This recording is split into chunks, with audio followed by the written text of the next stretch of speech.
What up, everybody? Good morning and happy Monday. Another week is upon us. Appreciate y'all tuning in and making us a part of your start on this Monday. Dan Kasper Show's on the air. Radio dials, you got a couple of those babies 105.1 FM, 790 AM, also available online at sportstalk1051.com. Video stream is up and rolling as well. Facebook, YouTube, and Twitter. You got the Sports Talk app and your Google and Alexa home devices. Hopefully, you all had a fantastic weekend. And, now you're ready for a little madness to begin this week. What do we got on the good old game plan here? What should be an interesting, noteworthy, newsworthy type of week. First up, we've got the brackets unveiled to no big surprise. Badgers not making it. Marquette winning the Big East tournament, getting themselves a 2 seed in this tournament. So we'll kind of take a look at them. And don't forget, you can sign up for our bracket challenge at our website, sportstalk1051.com. If you don't even follow college basketball, you don't even know a lick about college basketball, well, if there was a tournament to sign up and try your hand at it, might be this one, baby. We've got Alabama and Houston, Purdue and Kansas as your 1 seeds. Mentioned Marquette as a 2 seed, along with Arizona and Texas and UCLA. Going to be a fun one, I think. Going to be kind of all over the board, I think. Mentioned the Badgers. They will be playing in the NIT. So they did accept an invite to the NIT tournament. So they're going to be a 2 seed, and they're going to be starting off things on tomorrow night. A little bit of a late game there on the mothership ESPN. They're going to be going up against Bradley, it looks like. But 8:30, yeah, 8:30. This is so be interesting to kind of follow. So they're going to be at the Kohl Center. All right, they're going to be at the Kohl Center tomorrow night.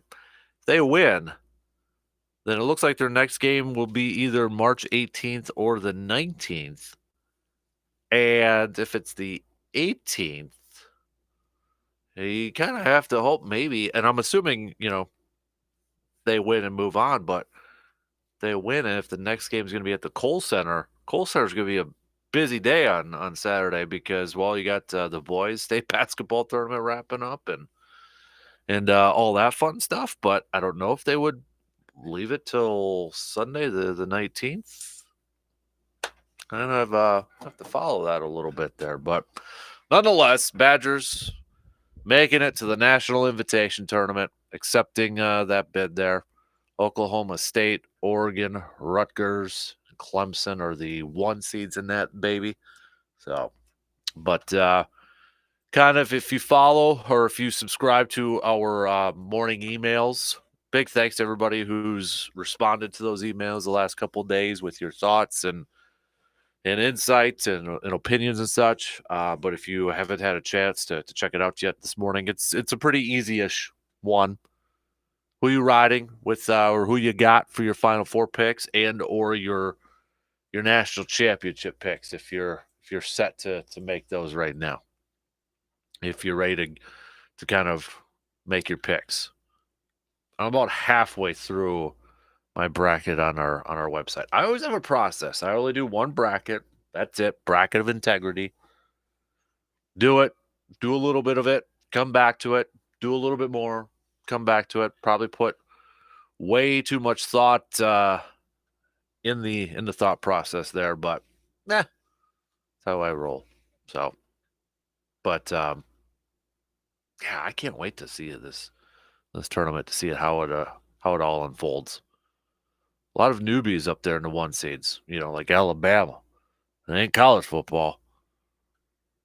Now Houston the last few years, and they've obviously got history if you go back earlier, like the 80s and such, but they're back up there. It would only be fitting, I'll just say this, with Jim Nantz calling his final Final Four a national championship. It would only be fitting if it was Houston going to the Final Four in a national championship and perhaps winning it all because, well, if you know your little bit of a history there, Jim Nance went to school at the University of Houston, played a little bit on their golf team there. If you know, if you kind of follow it with like his golf coverage with the Masters, you probably hear a lot about it, or used to when like Freddie Couples was playing because Freddie Couples was his roommate. So the more you know, right? The more you know. What else do we got? You know, we mentioned it's going to be a busy week. Today is the day of quote legal tampering period beginning for the NFL. So today is kind of like the opener of free agency. You know, it's legally Wednesday, and in the past, you know, Wednesday at like 3 o'clock in the afternoon, you'd have all these excuse me, tweets and posts about so and so's agreed with so and so and yada yada yada. Well, it's probably going to happen today. We've had some moves already being made. Some teams keeping their own, or some agreeing to some trades. Jalen Ramsey is going over to the Dolphins, so we got one guy who's going to the AFC East. It's just not yet a certain quarterback in our state, but Jalen Ramsey going over there and pairing up with Xavier Howard and Vic Fangio's new defense over there with the Dolphins and such. So everything's that legal tampering beginning today. And yet here we are. We're still awaiting word about what's going on with Rodgers. We're gonna do a little unsolved mysteries coming up a little bit later on this morning because it was weird last few days. If you go back to Friday afternoon, you had Mark Murphy at the state girls basketball tournament making some interesting comments. The majority of people out there kind of thought, well, that's Murphy trying to kick Rodgers out of the door and lock it behind him. Some weird stuff to kind of publicly maybe say on live television. Aaron Rodgers had his celebrity flag football thing, talked to Brandon Marshall a little bit, very coy in his comments. And then you had Rasul Douglas. If you don't have Twitter, you may have not seen this, but you had Rasul Douglas out there answering a tweet from Gary Ellerson, where Ellerson said, you know, he had tweeted out there that he's thinking about all these Jets players asking 12 to come join them in New York on social media. Why aren't 12 teammates asking him to stay there? To which Rasul responded, because we actually have his number, we can actually text him instead of writing it on social media. As our leader, he knows how each person on the roster feels about him. But because we are in a world of reading into stuff and trying to figure out stuff and unsolved mysteries, you know who liked that tweet? That would be Aaron Charles. What does it all mean? Try to make the case of each side. Where are you at on this meter right now? Like, I'll tell you, talking to a buddy of mine all weekend, throughout the whole weekend about this, and I was flip flopping like C-bomb flip flops. Like I was just going back and forth like a fish on a dock.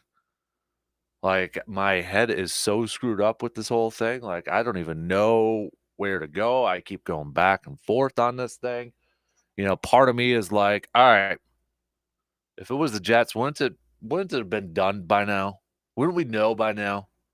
I mean, there was a point over the weekend I thought for sure it was going to be retirement. Like, oh man, it's you know, it to me it seems like it's retirement now, and now it's like, no, it sure looks like it. I think it's going to be the Jets yet. And then I was like at a point, hey, maybe it is Green Bay, maybe he is coming all over the place. And I have no idea, and I'm back to square one. It was like a mind, tennis match going back and forth on this whole thing. But after all this past 2-3 days of this stuff, we still don't have any answers. We still don't know. But where are you kind of trending at, I guess, in this whole thing? Gotta know by today, right? I mean, before noon, I think. Before the legal tampering begins. I don't know. Keyshawn Nixon's one of those guys too that, I would love the Packers to bring him back, and he's been kind of doing some cryptic stuff on Twitter and social media and such. Like for the Packers to bring him back, although, we know his price tag went up. All pro year, return game. Some reports out there saying Alan Lazard is still kind of waiting to find out what Aaron's plan's going to be. Is he going to kind of follow Aaron? Maybe, but at the same time, this might be Alan Lazard's first and only big-time contract, so he's got to do what's best for him, too. Cash in where he can cash in. And then, of course, the big trade over the weekend, too, was the Bears trading off the number 1 overall pick to the Carolina Panthers. Panthers sending over a couple first-rounders, a second-rounder, and wide receiver DJ Moore. Bears moving down a little bit further than I thought they would in the draft. But the fact that they're getting DJ, that's a home run. That's a home run trade, in my opinion, for the Bears. Especially since you knew they weren't going to draft a quarterback with the first overall pick. And maybe, just maybe, the guy that they were going to draft number 1 overall, if they stayed there, Jalen Carter, there's a chance they could still get him at that 9 spot, depending on how many teams have taken him off the draft board or moved him down. This is off the field stuff. I thought that was a home run trade by the Bears. Well done. And Panthers-wise, they got to figure out their quarterback position. And now it's like, who do they go? Who do they go with? And we know the Texans are going to be locked in at number 2. And now if you're the Cardinals, might be the next one up. If you're like the Colts, maybe, do you get a little anxious and try to move up just 1 spot to secure that you're going to get the 3rd quarterback in this draft? And making sure that a team like the Raiders doesn't try to jump in front of you, or I don't know who else would kind of be out there. Already some wheeling dealing with the draft. A little over a month away. So plenty of football talk here. We'll get to some Bucs chatter as well. Bucs remaining at 1.5 up in the Eastern Conference standings. They're going to be taking on Sacramento tonight. That should be a good game. And then you've got Phoenix tomorrow. But Bucs holding on to that number 1 spot in Eastern Conference by 1.5 games over the Boston Celtics. Bucs falling to Golden State over the weekend. We got how many games we got left here? 15 games left for the Bucs. Man, just 15 regular season games. So you got Sacramento, Phoenix, and you're back home for a little bit here, it looks like. Because you got a back-to-back tonight and tomorrow. Then Thursday, they'll be home against the Pacers. They get 2 days off. Sunday's game against Toronto, 2 days off. Sacramento. And then they're on the road for 4 more games. Utah, Denver, Detroit, Indy. And then a race to the finish. Boston and Philly. Ooh, back-to-back. There to end March and beginning of April. That should be a fun little stretch there for the Bucs. And maybe that one will kind of help determine how the Eastern Conference standings is going to go. And you look at Philly right now. Philly's playing really good hoops. They've won 5 in a row right now. And they're just 3 back. Just 3 back from those from the Bucs. So don't forget about Philly. That's why I feel like I said it last week, and I'll continue to say it. But I feel like that 1 seed in the Eastern Conference is incredibly important this year, knowing how well the Bucs play at home, and then, kind of avoiding, excuse me, Philly or the 76ers in the second round, depending on how it all shapes up. But, you get that 1 seed. Let Philly in Boston. Did I say Philly and the 76ers? I meant Philly and Boston. But let Philly and Boston kind of beat up on each other in the semis in the second round, and then let that winner come to Milwaukee and face the Bucs. That's how I'd like it. But take care of your business first. So we got a little studs and duds. We got a little Monday morning quarterback. We got a little motivational Monday. We got some state champs in our local area. Chippewa Falls, McDonald, girls hoops. Shout out. Bringing home I'm losing my voice already, the golden ball. So congrats to them.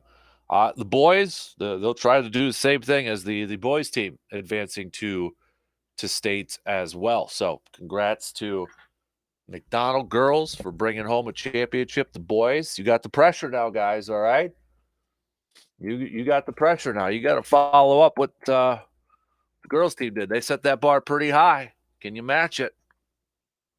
But boys team for McDonald Central, their first game is going to be on Friday. Should be an interesting Division 5 grouping there. You got Newman Catholic as a 1 seed over there from Wausau, so that should be a fun one. Should also mention too, Whitehall going in Division 4. Their first game will be up on Thursday, going up against Luther. Yeah, Luther. So, all right, let's get things rolling here this morning. All right. Let's talk a little hoops to open it up. We will get to and we're going to throw some football talk in there too because, well, from some of your messages already, that's where everybody's kind of what's on their mind right now. You got legal tampering period beginning right now, which is let's be real, free agency starting today. Let's not kid ourselves here. So you got Keyshawn Nixon. How important is it for the Packers to retain Keyshawn Nixon on a priority list? Where would you put him? 1, 2, 3, top 5, somewhere in there? Is he higher than Alan Lazard? Is he higher than Yash Diamond? Saw Bakhtiari. He got a contract, or they restructured. I shouldn't say restructured. Yeah, kind of restructured his contract. That typical, turning some money into a signing bonus to spread out the cap and such. So they got that done. There was some thought like, why is it taking a little bit longer? After Goody was at the combine and mentioned, hey, we're working on this. We're getting close to such. And then it was kind of like nothing. So there was like, oh, speculation. Could he be traded as well with Aaron to the Jets and such? But if you're looking at it right now, in terms of cap space, Green Bay's, according to Over the Cap, $24 million, about 20 in effective cap space, but 1, 2, 3, 4, 5, 6, 7, 8, 9. That would be the Packers, according to Over the Cap, have the 9th most available cap space right now. 9th highest, top 10. They started off the offseason negatives. They've wheeled and dealed, and they got themselves into the top 10, according to Over the Cap. So, what should they do with that money? How many of their own players should they retain? So we mentioned Keisha, Lazard, Yash. You got Tunyon on there. Honestly, Green Bay could probably open up a little bit more cap space if they get Rashawn Gary's extension done, and if a certain quarterback decides to stay. Lots to deep dive into that. So we'll throw in some hoops talk. We'll throw in some football talk to open up things on the leadoff here. Give me your first initial thoughts on your Final Four. Who you riding with? Who do you got in the Final Four? And if you already got your national champion, let me know. Start hitting me up with some texts, 715-830-1912, Twitter at DANKASPER, Facebook.com/Kasper Sports. Quick break, and we'll get the leadoff rolling after these few words.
This Friday, it is St. Patrick's Day, but also going to be hanging out at Hy-Vee about, let's say, 12 to 2, watching some of the games over there. Every Friday during the tournament, if you go to our good friends over at Hy-Vee, the Wahlburgers bar over there, you're going to get a free beer. Plus, during the games, Thursday, Friday, Saturday, or Sunday, $2 taps for a little man cave light over there. Heck yeah. So if you're looking, I know where they've got some meal deals going on, some wing specials and such. So looking for somewhere to pull up a stool and watch some of the games. Check out the deals that our good friends over there at Hy-Vee, who are also our bracket sponsors. So you're going to win some cool prizes from them as well. If you do well this year with the bracket challenge at our website, sportstalk1051.com, right on the homepage there. So, or you know what? I'm in an okay mood this morning. It is Monday, but if you want me to send you that link directly, just hit me up with a text and I'll do that for you. All right. So, otherwise, check your emails. I put that in there too if you are part of our little coffee clutch water cooler chat and such. But kind of taking a look at the leadoff here this morning. If we're looking at the brackets again, I don't think anybody's disappointed or surprised that the Badgers didn't make it. We all saw it coming, right? We knew it was coming. I don't think it was a shock to anybody's system that that it was that it actually happened yesterday. But shout out to Marquette. The bracketology leading into their conference tournaments and such. It was consistently a 3 seed for Marquette. And I know we talked about it at the end of last week. It was like, well, if they win the Big East, how do you not put them at that 2 spot?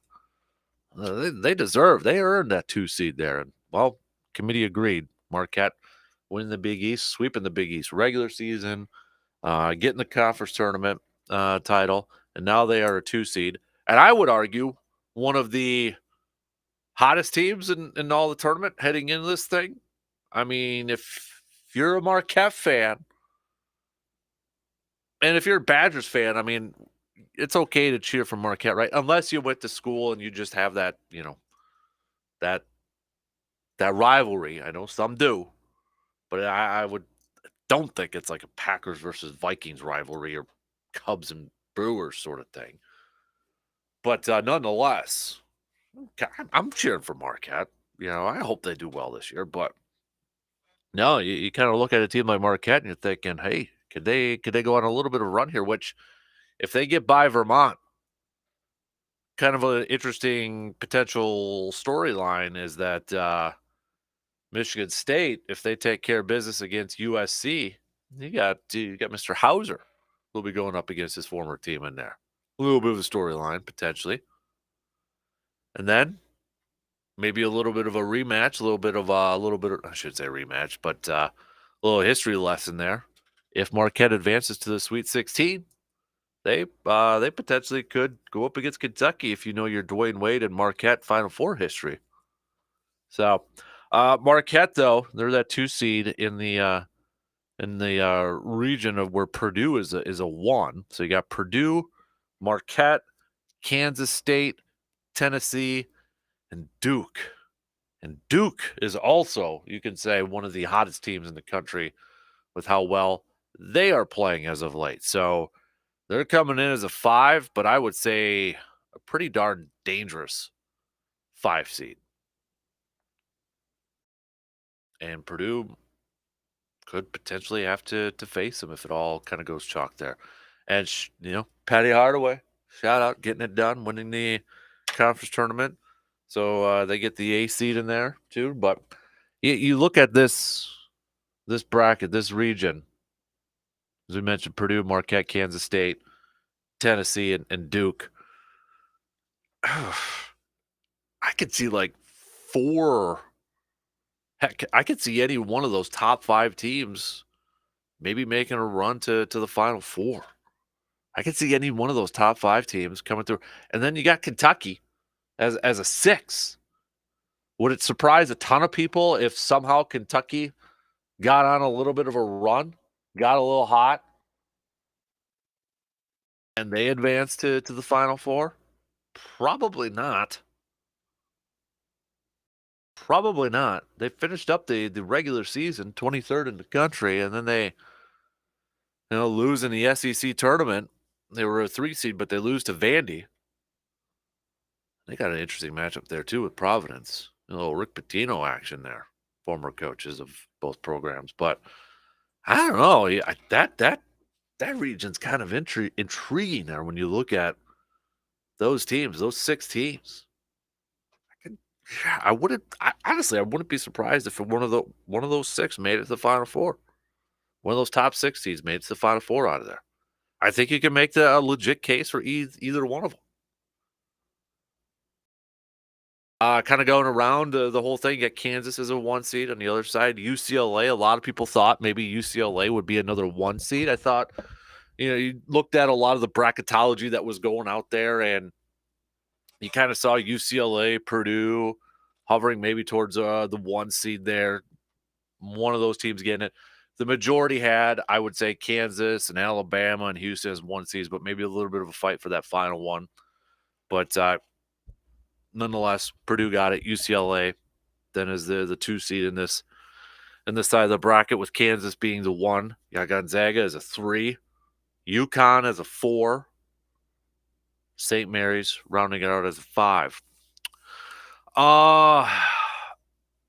I don't know. Like, I look at this one, and I know UConn has been playing, has had a good season over there.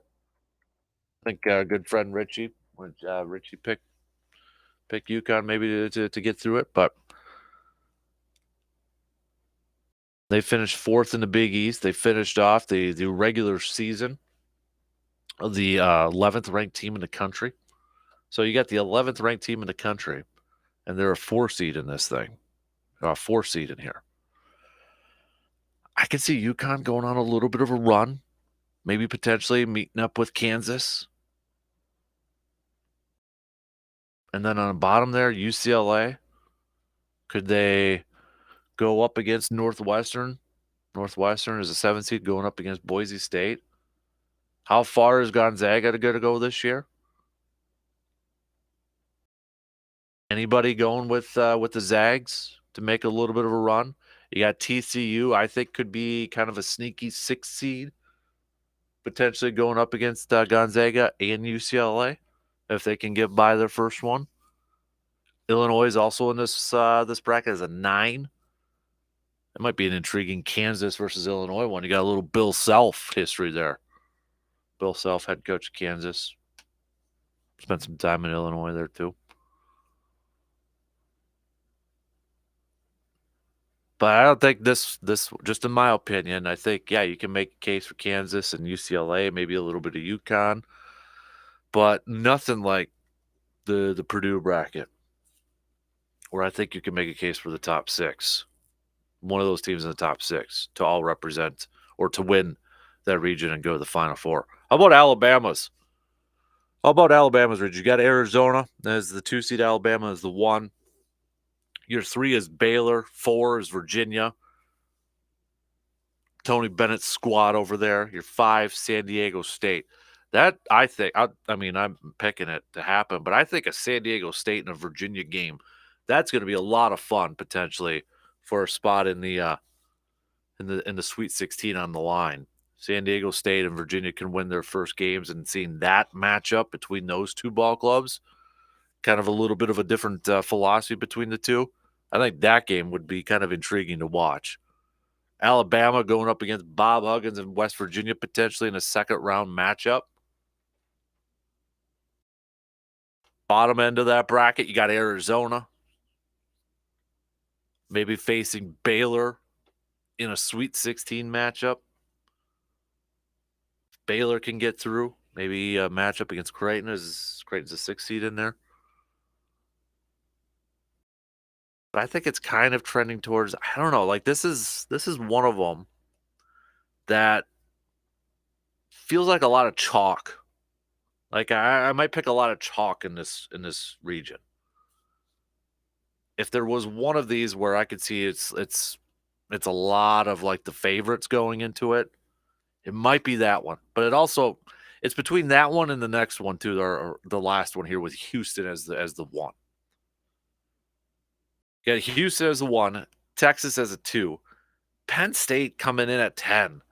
I just wonder if they can ride that momentum that they had in the Big Ten Conference tournament.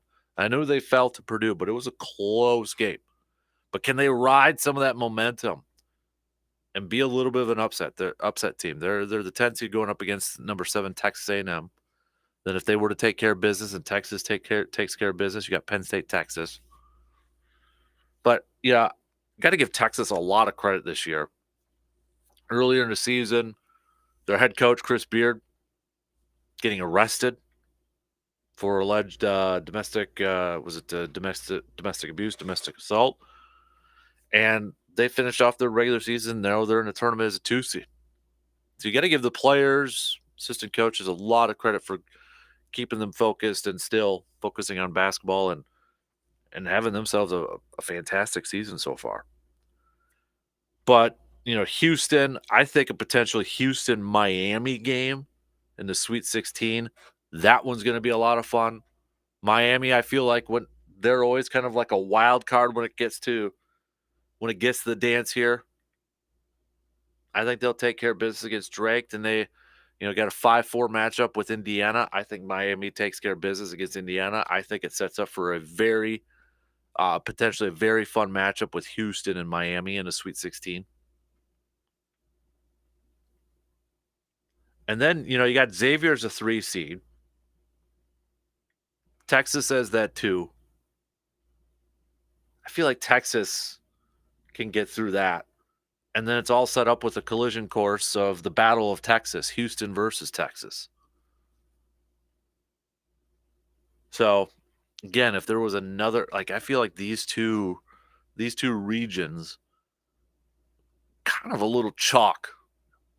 Some chalk picks for me. A lot of the favorites, at least right now. I'm not done with my bracket yet, but that's kind of my first impressions with everything. It's kind of where I'm going with. Where these two, it's a lot of the favorites, but then I look at that Purdue one and I'm like, ooh. You can see a bunch of different teams coming out of that one. So, if anybody's got their Final Fours already, if they're kind of leading one way, where you got it? Who do you got for your Final Four? And if you're ready to make your national champion pick, who are you rolling with? There's a big part of me that I just want to pick Houston because I want the Cinderella moment. I want the storybook ending. That would be, Jim Nance calling his alma mater in the national championship, Houston. They win it. He goes out calling it a Hall of Fame career. He goes out calling his school winning the national championship. Kind of right. Maybe that's like the broadcasters riding it out in the sunset, calling his school winning a national championship there. I kind of want to pick Houston just because of that. Last year we got really, really close to like that whole Cinderella story. I shouldn't say Cinderella, but storybook ending for Coach K and Duke. Get to the Final Four. You play North Carolina. It's like this is a Hollywood script right here. North Carolina beats them though. I'm kind of leaning towards Houston a little bit. Kind of leaning towards them. Not writing it in pen yet, but that's kind of where I'm trending here a little bit. But, and when you felt here, I was thinking about this too yesterday with the brackets and watching a little Selection Sunday show and all that. Do you have a strategy when it comes to filling out your brackets, or do you have a rule? Do you have any sort of thing? Like one of my rules, I only do one. I don't do multiple brackets. I might do multiple, like different bracket contests or challenges, but it's going to be the same bracket for me. I only do like one bracket of integrity. I don't know why. I've always been that way. That's why, like when we get to draft season for the NFL and such, I guess we are in draft season, but when we get to the draft next month, I only do one mock draft. I don't do like the 10.0, how many darn versions there are on the interwebs these days, but I only do one. So that's like one of my rules. I only do one. And I don't fill it out like right away. I try not to fill it out right away. I'll do a little bit. I'll come back. And then, you kind of focus on certain teams. Like there's certain teams in my thing where it's probably not the best way to go about building or picking a bracket, but I've been burned by so many of these teams that it's like it's left a foul taste in my mouth. Like I get nervous about picking them to go far because it seems like every time I do, that team burns and just ruins my bracket, busts up my bracket. One of them is Kansas. I feel like every time I've picked Kansas to go far or make a little bit of a run, they've disappointed me. Another one in the past is Iowa. Whenever Iowa has actually been like fairly high in the tournament, and that's probably my own fault for trusting a Fran McCaffrey team. Syracuse was that way for me for the longest time too. Whenever Syracuse was a highly ranked team in this thing, I'd pick them to win a few games. Nope. Early exits. Nada.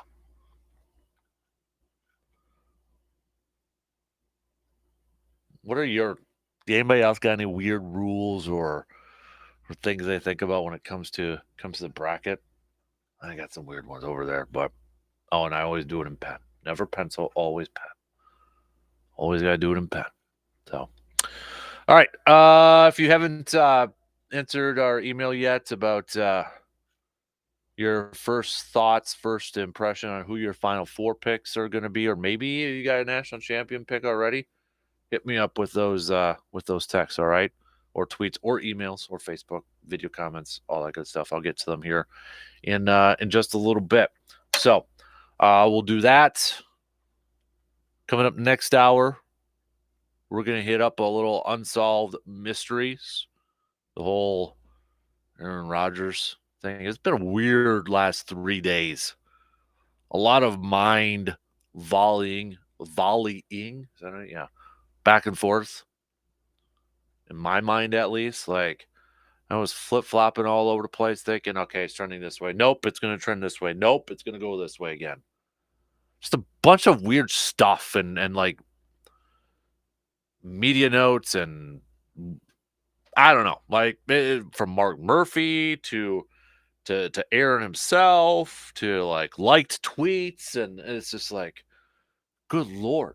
And the thing is, this is going a lot longer than I think a lot of people expected, except for well, what's today's date? We got the 13th, except for Carl and Evil Surveyor, who on our Rogers pool, Carl has the 13th and Evil Surveyor picked the 14th. You guys look like flipping geniuses right now with your picks. But for the most part, I think this has gone a little bit longer than what a lot of people expected. And like for me, I'm like, okay, what does that mean now? Why is it taking longer than expected? Is there something? It was all over the place. My mind was a cluster, you know what, all weekend trying to figure this thing out. So we're gonna do a little unsolved mysteries and kind of update you on what the last 3-ish days all looked like and what was said and thrown out there. Because legal tampering begins today, which, let's be real, today is actually the unofficial start of NFL free agency. It's got to be by today, right? I mean, I know the real free agency starts Wednesday, but got to be by today. And maybe they already know. It's just they're dotting the I's and crossing the T's on some of the stuff. I mean, it's the point now. It's like Rodgers watch. Apparently, he was at the Lakers game as they were taking on the Knicks, to which people were like, ooh, taking on the Knicks game. New York Jets. Bada bing, bada boom. Connect the dots. All that fun stuff. So we'll hit that up coming up in the next hour. All right, quick break. We'll be back after these few words.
Getting ready for the spring turkey hunting season coming up here shortly, peeps. Next month, I got some vacay time coming up next month to head out to the woods. Hopefully, not a lot of snow left there, but do a little spring turkey hunting. So if you're getting ready for that, but you realize maybe I need to upgrade some of my gear, like my turkey shotgun and such, head on over to Tilden Gun. Our good friends over there at Tilden Gun, they'll help get you set up for this upcoming spring turkey season. You can stop by the shop, check out their impressive selection of new and used firearms. Otherwise, you can head to tildengun.com. Check out their selection over there. Best prices in the area. I've gotten a couple from Tilden Gun, deer rifle, turkey shotgun, and such. Family owned, family ran. So check them all out. Tilden Gun to get ready for the spring turkey hunting season coming up. Alrighty, just in a few weeks, got the youth one to kick it off, and then depending on what tag you got, if you got your first dibs. Otherwise, if you're counting on those bonus ones over there, as Jake, our DNR warden friend, said last Thursday, make sure you're getting online right away and getting those leftover tickets too. So can't wait. I just hope it's good weather. All right, let's finish up this first hour with a little motivational Monday.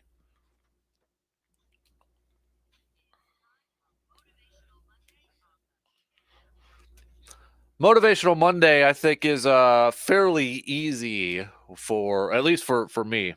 But how motivating is it? How freaking cool is it for Chippewa Falls McDonald girls bringing home a state championship, and then kids, students? Now you got to go to Madison and support your boys' team to go down there and win another gold ball. So back to back, you got the girls' team that went over to Green Bay. They did their job. They got home, or they brought home a championship.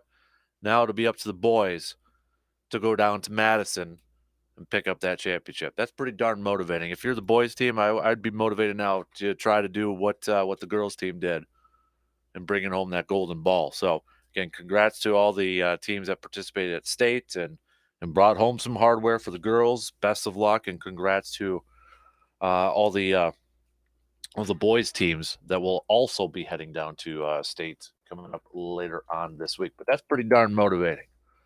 That's pretty darn awesome. Check that to see that happen.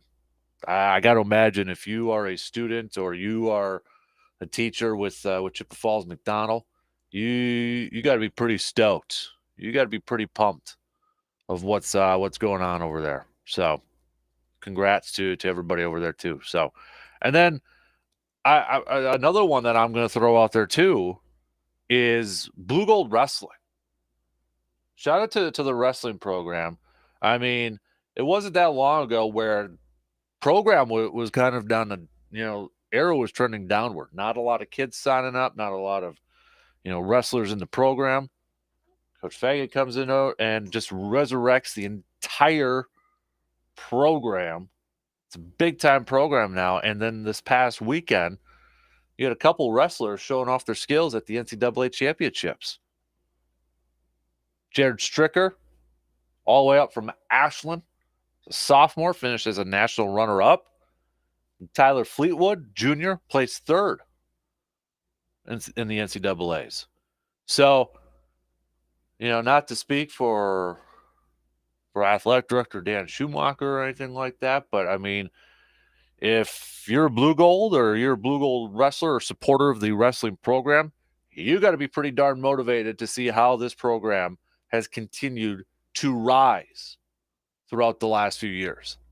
Continued this trend, this upward trend that they've had going on. How do you not get motivated by that? So, congrats to the Blue Gold wrestlers too. Just fantastic stuff. Fantastic. Blue Gold's tallied 33 team points to finish 10th place in the team standings there. But with where this program was at just a few years ago, heck yeah. So, all right, I got a couple minutes left to the top. So I was just kind of curious to see where some of the main media people for college hoops were making their picks. When I think of college hoops, I obviously mentioned Jim Nance and you know some of the other guys out there, but I was like, because I missed it yesterday. Who Billis? Jay Billis is probably my number one guy, but I missed it yesterday. Who Jay Billis picked for his Final Four? And well, he's got UConn, number 4 UConn, defeating his Dukies in the national championship. But he has Texas versus UConn as a matchup there. And then for Duke, he's got Arizona taking on Duke. But UConn winning it all. And then Dick Vitale has Alabama defeating Duke. And then Texas is coming out of the Midwest region and Gonzaga. So, all over the place. I like it. I love it.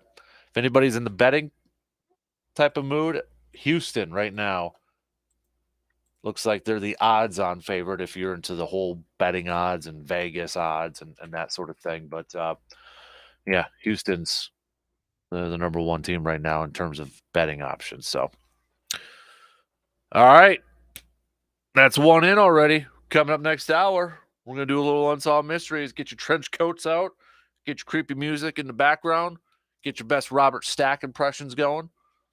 We got to figure out what's going on in Green Bay and such. Legal tampering period begins today.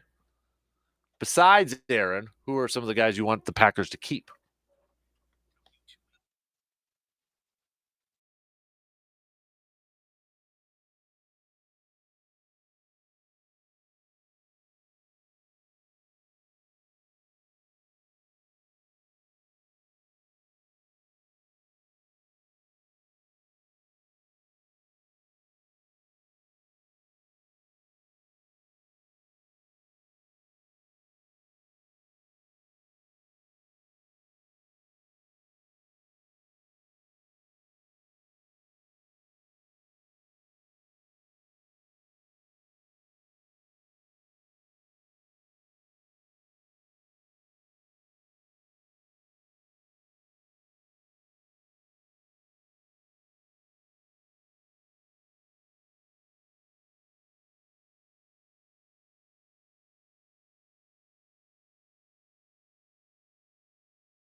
All right, second hour kicking off on this Monday morning of March 13th. Hopefully, you all had a fantastic weekend and you're ready now for the madness to begin. Not only March Madness with basketball, but we've got NFL free agency, legal tampering beginning today.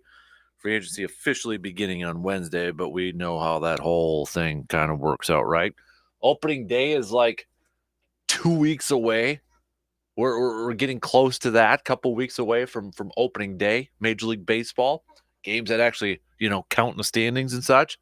And then shortly after that, we've got what I consider kind of like the start of the golf season for me, the Masters, April 7th and such. So, yeah, and then we got Packers Tailgate Tour, then the NFL Draft. Holy moly, it's going to be crazy, crazy busy coming up here. So, kind of your last weekend this past weekend of maybe doing nothing and being okay with it. Coming up this hour, we are going to play a little Unsolved Mysteries. This whole Aaron Rodgers situation. Weird stuff. The weird comments, audio clips, whatever the heck you want to call them, liked tweets. We'll go through it all and, try to, in case you missed what kind of started off on Friday with Mark Murphy at the girls' state basketball tournament. So, but we'll get to that coming up here in just a skosh. We've got some studs and duds coming up a little under an hour from now. So if you want to send us over your studs and duds from the weekend, or I guess since last Monday, you can do so as well. Hit us up with a quick text, 715-830-1912 on that Shoe Doctors bullpen line. Still taking your final four picks, or maybe you don't want to reveal them. That's fine too. Just don't forget to sign up for our bracket challenge on our website. It's free, it's easy, and you're going to win some cool stuff if you make some solid picks from our good friends over at Hy-Vee. Let's kick off this hour doing some sports nuggets of the day brought to you by Yancey Associates. Let's go 1878. The first collegiate golf match was played between Oxford and Cambridge. Let's go. J.L. Johnstone invented the horse racing's starting gate this day in 1894. Let's go 1954. How about this? Bobby Thompson from the Milwaukee Braves broke his ankle sliding into a base during a spring training game. The Braves replaced him with a rookie, some guy named Hank Aaron. We got Maurice Rocket Richard, 1955, was ejected from a game for fighting. Was playing with Montreal Canadiens there 3 days later. Suspended him he was suspended for the rest of the season. Campbell's decision resulted in 7 hours of looting and destruction of property in 1955. Wow. 1960, the NFL's Chicago Cardinals transferred to St. Louis. Do we got anything else we want? Oh, AC Green. Remember AC Green in the NBA? Played like forever. 1999, AC Green with the Dallas Mavericks played in his 1,000th consecutive game. I think I remember that, watching that game too. Mike Modano in 2007, Dallas Stars scored his 500th career goal. I think that's about it. Yeah, those are just some of your sports nuggets of the day, brought to you by Yancey Associates. Kind of going through some of the picks right now from your emails and texts and tweets and Facebook. A lot of you going with just your national championships. We got quite a few Houstons. We've got a few UCLAs. We've got a couple of UConns in there. Got a few Kansases. I mean, I'm not going to go through every single message that we got on here because we've got a lot of them, and a lot of you just picked your teams. But it's all over the board. It's all over the board right now, which I love it, and I think it's to be expected. I wouldn't say there is a clear-cut favorite for the majority of you listening right now with your national champion picks. How about if I threw this out here too? Who do you think, is there a player, not a player, is there a team that you could see being a little bit of a Cinderella? Maybe make a little bit of a run, the George Masons, the VCUs of the world. If you're looking at this bracket, If you had to, maybe that's a contest we should do. What was did we do that thing last year? Somebody help remind me. Did we do that thing last year where, because remember back in the day, I mean, I love this as a kid, as a youngster. You go buy, like, was it a Mountain Dew or something? Bottle cap, you get your team. I felt like I always got Pepperdine, for crying out loud. I always got Pepperdine. But if you got it right, or if you got like one of the best teams like Kentucky or Duke or something like that, and that team won a national championship, you got to send in that bottle cap, and then you got like a jersey, I think, as a prize or something like that. You remember that? I think did we do like our own bottle cap version last year where I think we had 2 teams per listener? I think we did that, right? I think we need to do that again. Should we do that again? Let's do that again. So essentially what it was, I think 68 teams. We had everybody have 2 teams. But if we can get 68 people, that would even be better, or more. We could do like double up or something like that. Let me think about that for a little bit. But if you're in, let me know. I think that was last year, wasn't it? Somebody help refresh my memory of there a little bit. We might have to do our own bottle cap edition. Stuff like that. That was when, like, man, I was working at Easy Stop, good old gas station in Medford, and like bottle of soda was 95 cents. You threw up $1 there because 5-cent tax, and you were covered. You were ready to go. It was like, boom, ready to go. Open the bottle. Oh, Pepperdine again. Throw it in the junk drawer. On the off chance that Pepperdine could actually do something. I never got a good team on that. I never, ever got a good team. I know somebody who won it one year. Like, I can't remember who they had, but they got a Kentucky jersey. I think they picked out a Kentucky jersey. Can't remember who. Oh, that would have been the some point at 2000 to 2004. So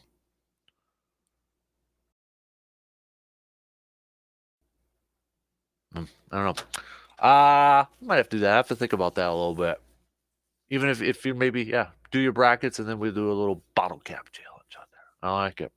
Hey, before we get to some NFL stuff and unsolved mysteries with the whole Rodgers situation, Bucks wise, Bucks will be back in action tonight, going up against Sacramento. Bucks coming off their loss against Golden State. They are holding on to a 1.5 game lead in the Eastern Conference over the Boston Celtics. But kind of have to pay a little bit of attention to Philly there now. Philly's playing some good hoops. They're just 3 games back from the Bucks for that number 1 spot in the Eastern Conference. The Philadelphia 76ers have won 5 games in a row. They're 7-3 in their last 10. That's why, again, I feel like, and I said it last week, I know I said it a little bit earlier, but I'll keep saying this because we only got, 15, 16 regular season games left to go here for the Bucks. I feel like now it's kind of a race to the finish here. Who's going to get that 1 seed? But I feel like when it comes to the Eastern Conference, that 1 seed is going to be so important, because if you're a 2 seed or a 3 seed, you're going to be going up against one of these 3 teams, depending on if you're a Bucks fan, Celtics fan, 76ers fan. You're probably going to be going up against one of those teams in the second round to get to the Eastern Conference Finals. And if I'm the Bucks, I don't want to mess with Boston or Philly in the second round. Let those 2 teams beat up on each other in the Eastern Conference semis. Let them beat up on each other. Let them go 7 games. Let it be a physical series. Let it be a draining series. And welcome them to Milwaukee with home court advantage in the Eastern Conference Finals. Now, that doesn't necessarily mean that, they're all, easy win or anything like that. I still feel like it would go 6 or 7. But any little bit of advantage I can get for this Bucks team, I'm going to take it. I'm going to take it. And I think that would be a little bit of an advantage for the Bucks, not only being the 1 seed and having home court throughout, but having Boston and Philly beat up on each other in those Eastern Conference semis. Hopefully going 7 games. Hopefully being just an emotionally and physically draining series. They're a little worn out. They're a little bit tired. Bucks take advantage of that. And when you look at home records in the Eastern Conference, the Bucks have the best home record in the Eastern Conference. 28-6. Cleveland is right behind them at 28-7. But right now the Bucks holding the advantage with the best home record in the Eastern Conference. When you look at it across the NBA, you've got Denver who's 30-6 at home, and Memphis 28-5.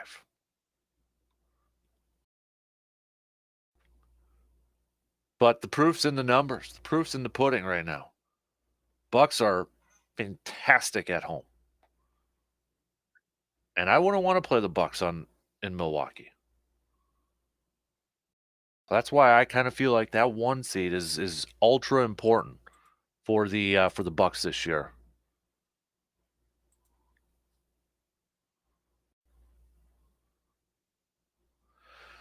So we'll see if they can get that race to the finish here for the regular season and lock up that 1 seed. It sounds like Giannis. I know he's been missing last couple games here. He was out against the Warriors, missed his third straight game.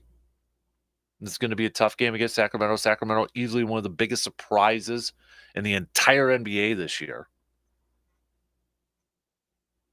You got to give Mike Brown a lot of credit, the head coach. I mean, you're looking at the matchup predictors and the lines. I mean, the line right now is Bucks by 1.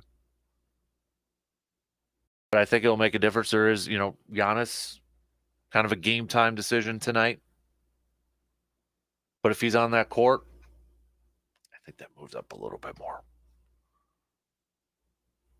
And then a little back-to-back action with Phoenix, but they won't have to be going up against KD in that one. But still, Phoenix still has talent. Devin Booker, DeAndre Ayton, the aging Chris Paul, but still, you got Sabonis. And then sticking with the Kings tonight, Sabonis to Aaron Fox. It's a talented Kings team, but definitely one of the best stories in the NBA this year. For the longest time, the Kings were just kind of a laughing stock and not doing a whole lot. But give this team a lot of credit this year. They're getting it done. Fox leading the way in scoring. Sabonis, the big man down low. Harrison Barnes still doing his thing. So that game tonight, it's going to be a little bit of a later game because, well, it is on the West Coast. So if you're going to stay up a little bit late, it's going to be at 9 o'clock. You can check out that game on the radio dials of 105.1 FM and 790 AM. Coverage will begin about 8:30. So probably tip-off will be a little bit past 9 o'clock, as we usually know.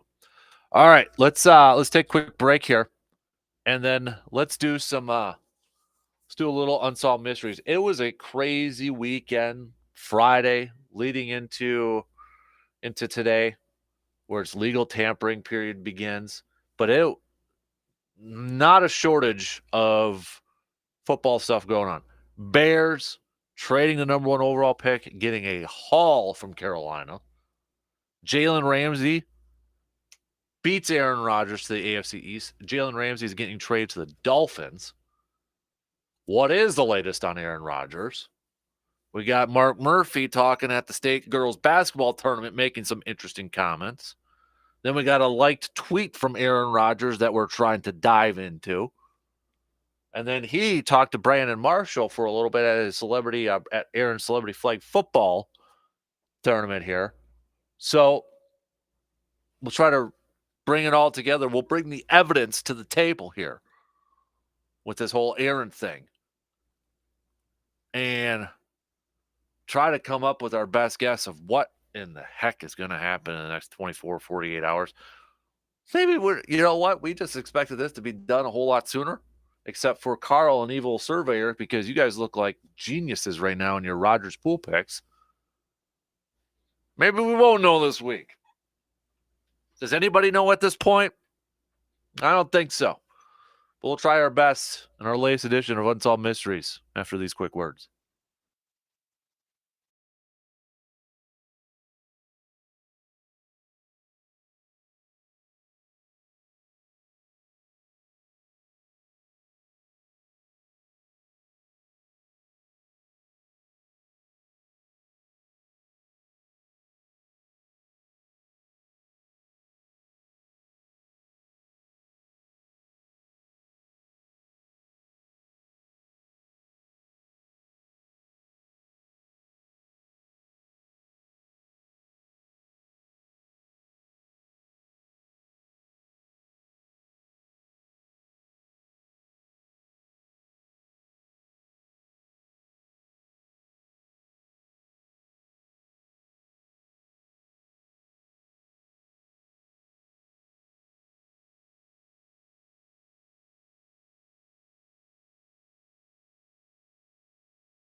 Feeling sore from all the snow shoveling we've been doing, especially this past weekend, for crying out loud.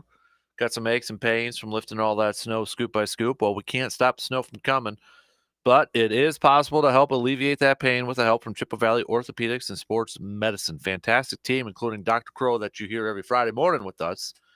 The fantastic team from Chippewa Valley Orthopedics and Sports Medicine can help reduce your pain and enjoy the ease of your daily activities. You can request an appointment today by visiting cvosm.com.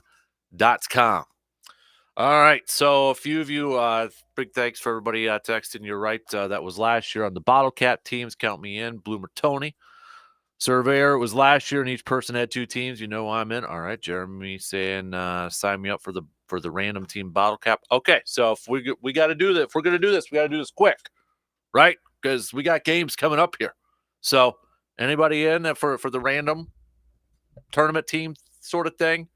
I think I got enough stuff now that we can give away a prize for the winner that for this thing. So if you're in, hit me up with a quick text 715-830-1912. Another texter saying I won with a Kentucky cap and I got a hat that came as flat as a pancake in the mail. Nice. All right. So shall we do it? Should we just jump into it right now?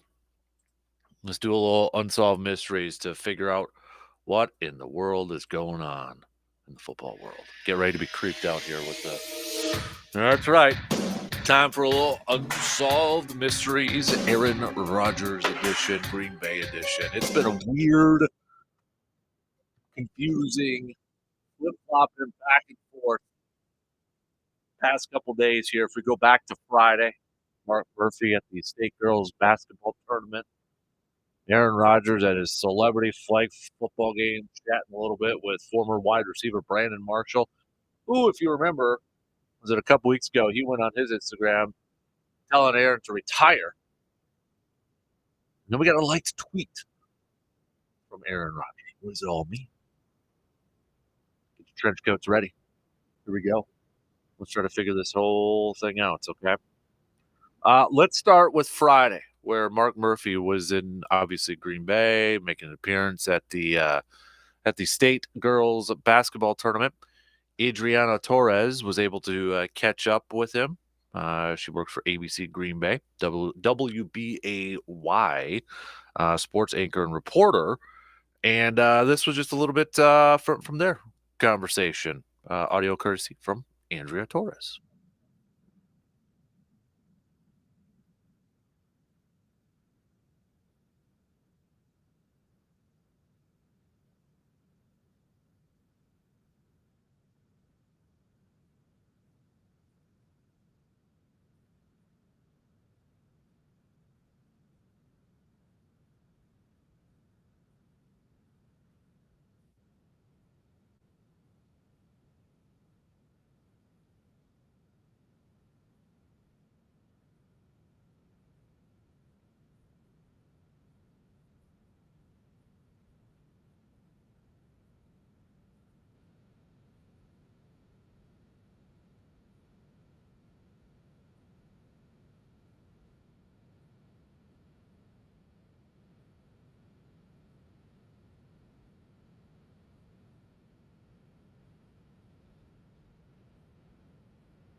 All right, so that clip kind of what got a little trending on Twitter there yesterday, or I should say on Friday, because the one thing that really popped up from a lot of people out there was that Mark Murphy was talking about Aaron Rodgers in the past tense, talking about him in the past tense in terms of playing with the Packers.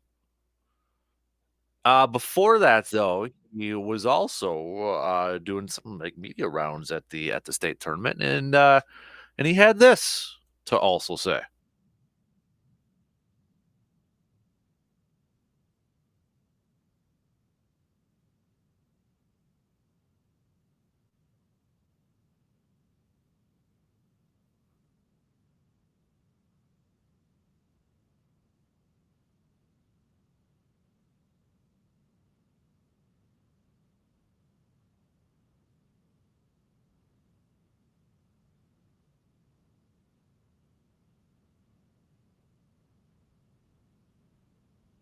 No, that was an interview done by with Nick Eberts from WQOW. But the thing that really sparked a lot of people from that little clip there was when Mark Murphy was asked about is there still a possibility that Aaron Rodgers would be the starting quarterback for the Green Bay Packers next year? And it was this part that sparked a lot of debate. Unless things don't work out the way we want them. Now, a lot of people, including myself initially, thought, is he saying like, well, yeah, he'll be our starter unless, we can't find a trade partner, then we're kind of stuck with him a little bit there as our starter unless we can't find that, team to trade him to unless the Jets, don't work this out and that sort of thing. But then I understand where a lot of people then, I'll tell you, Friday I kept rewinding that thing. I kept rewinding that thing, trying to like, what is he saying here? Like, what does he mean? Because there were some people out there saying, well, actually it's the opposite of what people are taking as a lot of people were taking it, including myself right away, was like, okay, he's saying, yeah, he'll be our starter if it doesn't work out the way we want things to work out.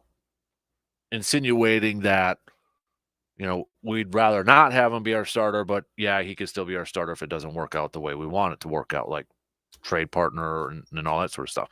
But as some people were noting, it's like, well, he's saying, yeah, yeah, he would be our starter unless, things don't work out the way we want them to work out in terms of like, you know, he'll be our starter unless he wants to be traded or he's retiring, which, we don't want it to work out that way. That's how some people took that quote from Mr. Mark Murphy. Now, I don't know how the rest of you listening to that took the quote initially. Like I said, when I first heard it, I heard it as like my first response was is that he kind of insinuated that, the what the Packers wanted, that maybe to move on from Love, so that yeah, that he would be like Aaron would be the starter if it didn't work out that they couldn't find a trade partner for him. But to be fair, I can see why there are some people out there thinking that that was more of like, yeah, we want him back unless it doesn't work out that way. Now, I don't know how the rest of you kind of took that quote, but that obviously with Mark Murphy's, uh, I guess, can we call them media rounds at the state girls basketball tournament, really sparked a lot of conversation on the socials, on the internet, sports talk all across the world. The next day, Aaron Rodgers was doing his celebrity flag football game for charity and such. He had other quarterbacks there, Jared Goff, Matt Leinart, and such. Also, Brandon Marshall, former Bears wide receiver, former New York Jets wide receiver, was also there. And he had a chance to talk with Aaron for about a minute or so. Now, if you remember a couple weeks ago, was it a couple weeks ago already? Brandon Marshall went on, was it his Instagram or his YouTube or Twitch, whatever video stream service he was using, and he made the case that Aaron should retire.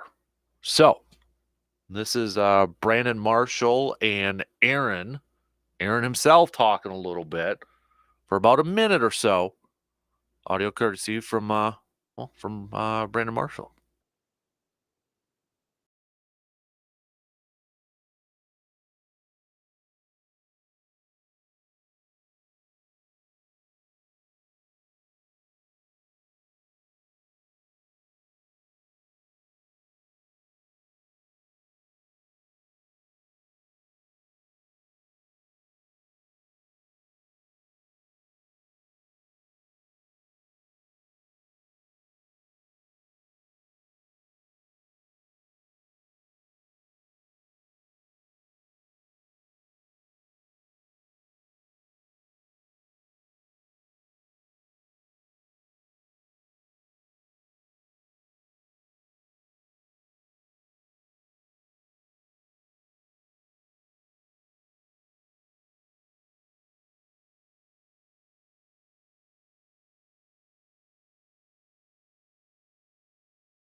All right. So a couple things from that.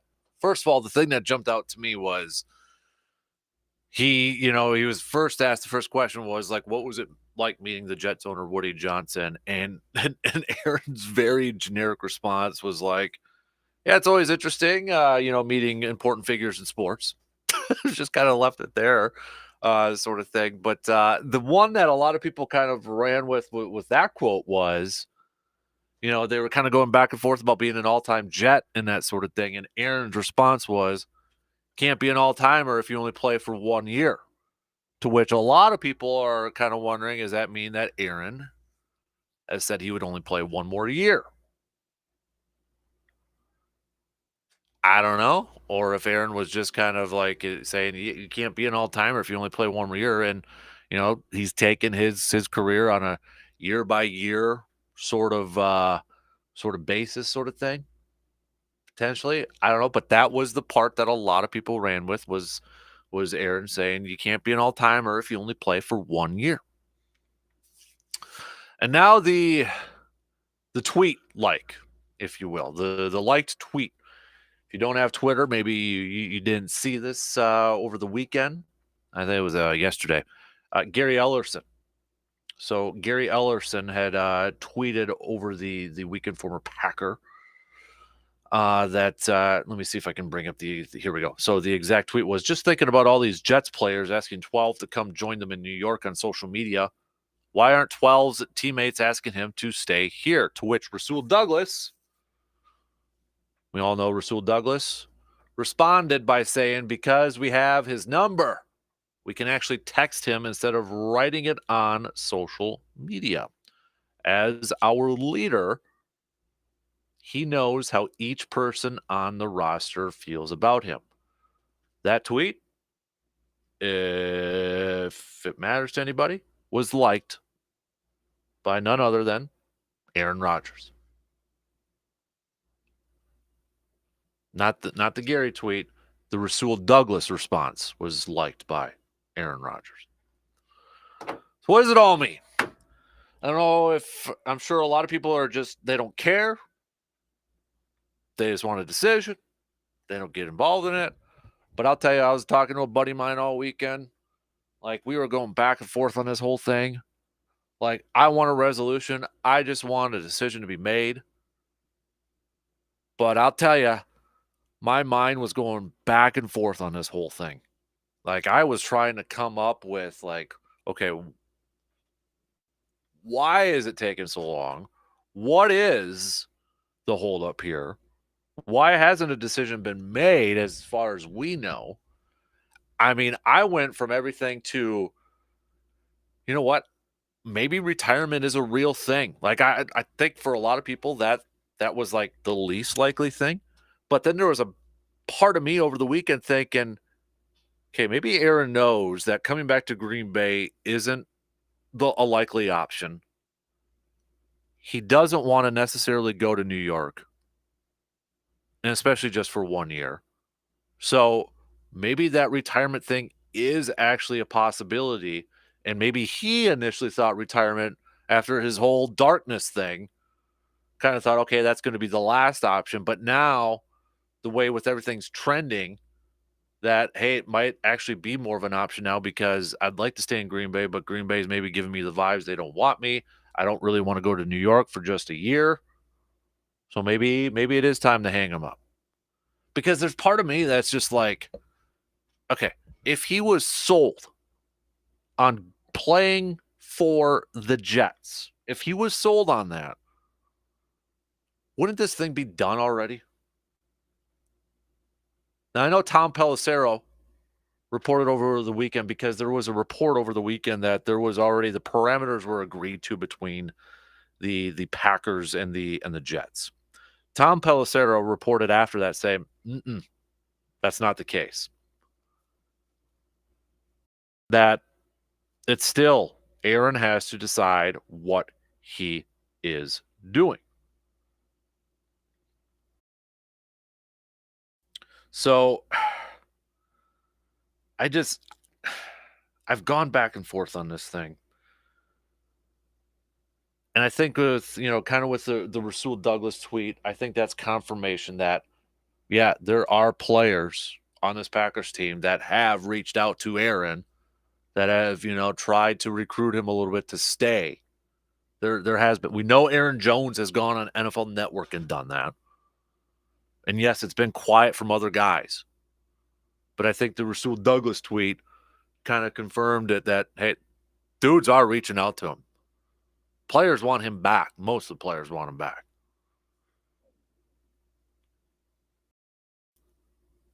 I really have no gauge on where this thing is going. I really have no gauge at all. And the longer that this thing has gone on, longer than I think the majority of us kind of thought it would. It's gone longer than last year. And I just wonder now, is retirement actually going to happen? Like, is that a legit thing? Like, I was like a lot of you. I thought that was the least likely option. I thought he was going to play. But the longer this goes, and I'm like, man, could it actually happen? And I think a part of it too is like, and this is just pure speculation, I have no insight. I don't know what the heck's going on. I don't know what some of the conversations are like. Mark Murphy alluded that, they're discussing everything right now. I feel like Aaron wants to play in Green Bay. He wants to stay in Green Bay. Maybe Green Bay's given him the kind of like, maybe trying to do a little bit of the breakup, but they don't want to be the one to break it up. And he just can't envision himself, or he's not sold yet on playing for the Jets. And maybe it is for only 1 year. Maybe he's kind of going through his mind thinking a little bit like, is it worth it doing it just for 1 year? If I can only commit to 1 year, I'm sure the Jets would love him to commit to at least a couple of years here. But maybe just in his mind, he's just like, I can't fully commit. If it was Green Bay, yeah, I would commit right now, but I don't know if I could commit going cross country to the Jets, maybe just for 1 year.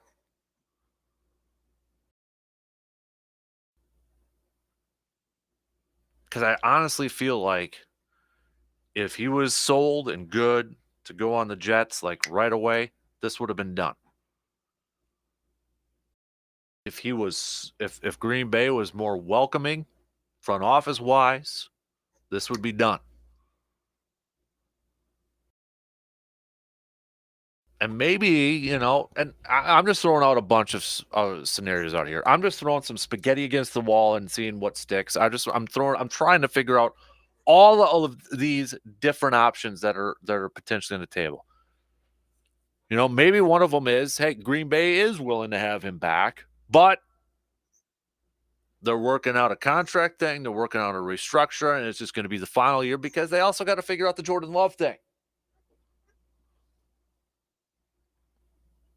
I think there's a lot of crap on the table that is trying to be sorted out right now. And man, I don't know. The longer this goes, is retirement actually a thing? Is that actually going to happen? But let's be real here. This has gone on a lot longer than I think a majority of us thought, except for Carl and Evil Surveyor Sam. Geniuses right now with your Rogers pool picks. Shout out to all of you. Don't know who Carl is, but shout out. I think we'll know today. But I thought that last week. I thought that. I've said that how many times? I'm like, oh, we're going to know by today. Oh, we're going to know by the weekend. I don't know anymore. Whenever it happens, I guess. And maybe, and there might be a good chance of this, but just maybe the parties involved know where it's going or know what the answer is right now. But with legal tampering beginning here in just a few hours, let's be real. That is free agency. You're going to see tweets. You're going to see posts about players agreeing to deals where we already saw some of it this past weekend, guys staying with their teams. That was kind of the main one. Jalen Ramsey's getting traded to the AFC East. He's going over to the Dolphins. I mean, Vic Fangio's got another player to work with his defense. Now, I'm one of those that I think Jalen Ramsey tends to get maybe a little overrated at times, but he's still a top-tier quarterback, and now he's paired up with Xavier Howard. You got Bradley Chubb rushing the passer. Vic Fangio. I mean, even if Aaron goes to the Jets, that ain't going to be a cakewalk. Bills, Miami, a lot's going to depend on Tua. Can he stay healthy? Maybe Aaron's looking at that too, and it's like, oof, is it really worth it playing 1 year with the Jets when we've got that division? And, oh, yeah, we've got the AFC West and the NFC East on our schedule. But Bakhtiari, restructured. Packers right now, they're top 10 in available cap space. What does it all mean? Does it mean anything? They could clear some more cap space by getting an extension done with Rashawn Gary. And, well, maybe a little bit more too. If Aaron comes back and plays for the Packers, if he gets traded, depends on if they eat some of that cap space or they split it up. So right now, though, according to Over the Cap, Packers are top 10 in available cap space. What will they do with it? Will they do anything with it? I look at a guy like Keyshawn Nixon, who has been kind of cryptic with some of his tweets out there too. I would love nothing more than to have him back on this team. He's earned a huge pay raise because of his returner, what he showed last year with his return ability. I want him back. Alan Lazard is out there, and there's reports saying he's kind of waiting on Aaron, maybe following Aaron if that's the case. But I also feel like Alan Lazard, if you get a payday somewhere, go get your payday because this might be your only shot at a huge contract. And right now, I thought the Bears would be a good option for him, but now with DJ Moore coming over there, pairing up with Chase Claypool, how much are they going to want to offer a guy like Alan Lazard? But it all is starting back to the 12 here. Are we going to get a decision sometime soon? It's got to be by Wednesday, right? The 15th? Got to be. And right now, I have no idea where this thing is trending. I've gone through the waves of trying to figure it out, and I guarantee you I'm going to do the same thing if something else pops up today. If another freaking liked tweet comes out or another audio clip or soundbite or post or something, I'm going to try to sit there and analyze it and like, okay, where is it trending now? And I know it's useless, it's pointless, it's a waste of my time, but I just want this thing over with because I have no idea where this thing is heading. I don't have I don't have any clue. I don't even have confidence swaying one way or the other. It's straight up 33.33333333% between retirement, the Jets, and the Packers. That's where I'm at right now. I have no idea where this thing's going. And it's not doing me any good to try to figure out where it's going. It's just an unsolved mystery that can only be decided by one person right now. I don't know. And, will it be on Pat's show tomorrow? Like everybody's kind of thought? I don't know. I mean, remember last year? Pat broke it, but before that, it was James Jones that broke it. He didn't go on his show and break the news. He leaked it to Pat last year, and Pat tweeted about it. Will that be the case? I don't know. Who's his buddy that he's going to leak it to this time? Maybe it'll be Pat, or maybe it'll be James Jones. Who knows? Both have done it. So, I don't know. Everybody's paying attention so much these last few weeks about Tuesdays with Pat McAfee's show. And I guarantee you, if it pops up tomorrow where Pat announces on Twitter that Aaron's on his show, yeah, that's probably the dead giveaway and announcement's going to be made. But it's probably going to be announced or leaked before Aaron even goes on that show. That's how this world works. That's how it worked last year. So I know a bunch of media people are trying to get to Pat and try to get some insight on that and such, but who knows? All right, we'll take a quick break, and then coming up, we'll finish up the second hour here. Then we got Studs and Duds coming up just past 8 o'clock. We'll be back after these quick words.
Only about a minute left, so we'll wait and get into another segment topic coming up next hour.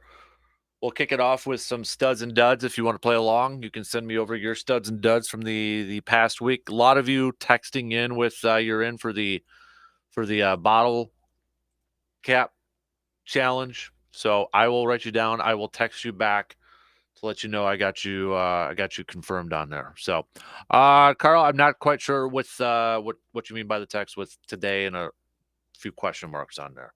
I'm not sure. I got you down on the board for March 13th, but not sure what that text is referring to. So, but okay, if you don't get a text back from me, that means I don't have you confirmed for the bottle cap challenge. I was trying to think of the name for it on there, but it was escaping my mind. So, just give me a little bit to write everybody's down because a lot of you have texted in here. So, let's do it by today because we've got playing games and that sort of thing. So, let's do it by today. If you want in on the bottle cap challenge, let me know. Recruit some of your coworkers, your unborn children, that sort of thing. Just let me know. All right. 2 in already. We got one more to go. We'll be back after these quick news updates with little studs and duds.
All right, third hour kicking off right now on this Monday morning. So I think I've got everybody texted back. Probably got a confirmed text from me over there for our random March Madness team assignment, the bottle cap challenge. Do they even still do that? Like I don't drink soda anymore, so I don't even know if they still do that or not. But we'll do our own little version of that. So if you want in, hit me up with a text or a tweet. Dan, gotcha. I don't know if you're still listening. I'll send you a tweet right now saying that you're in there too. So if we can get 68, perfect. If not, we'll double up.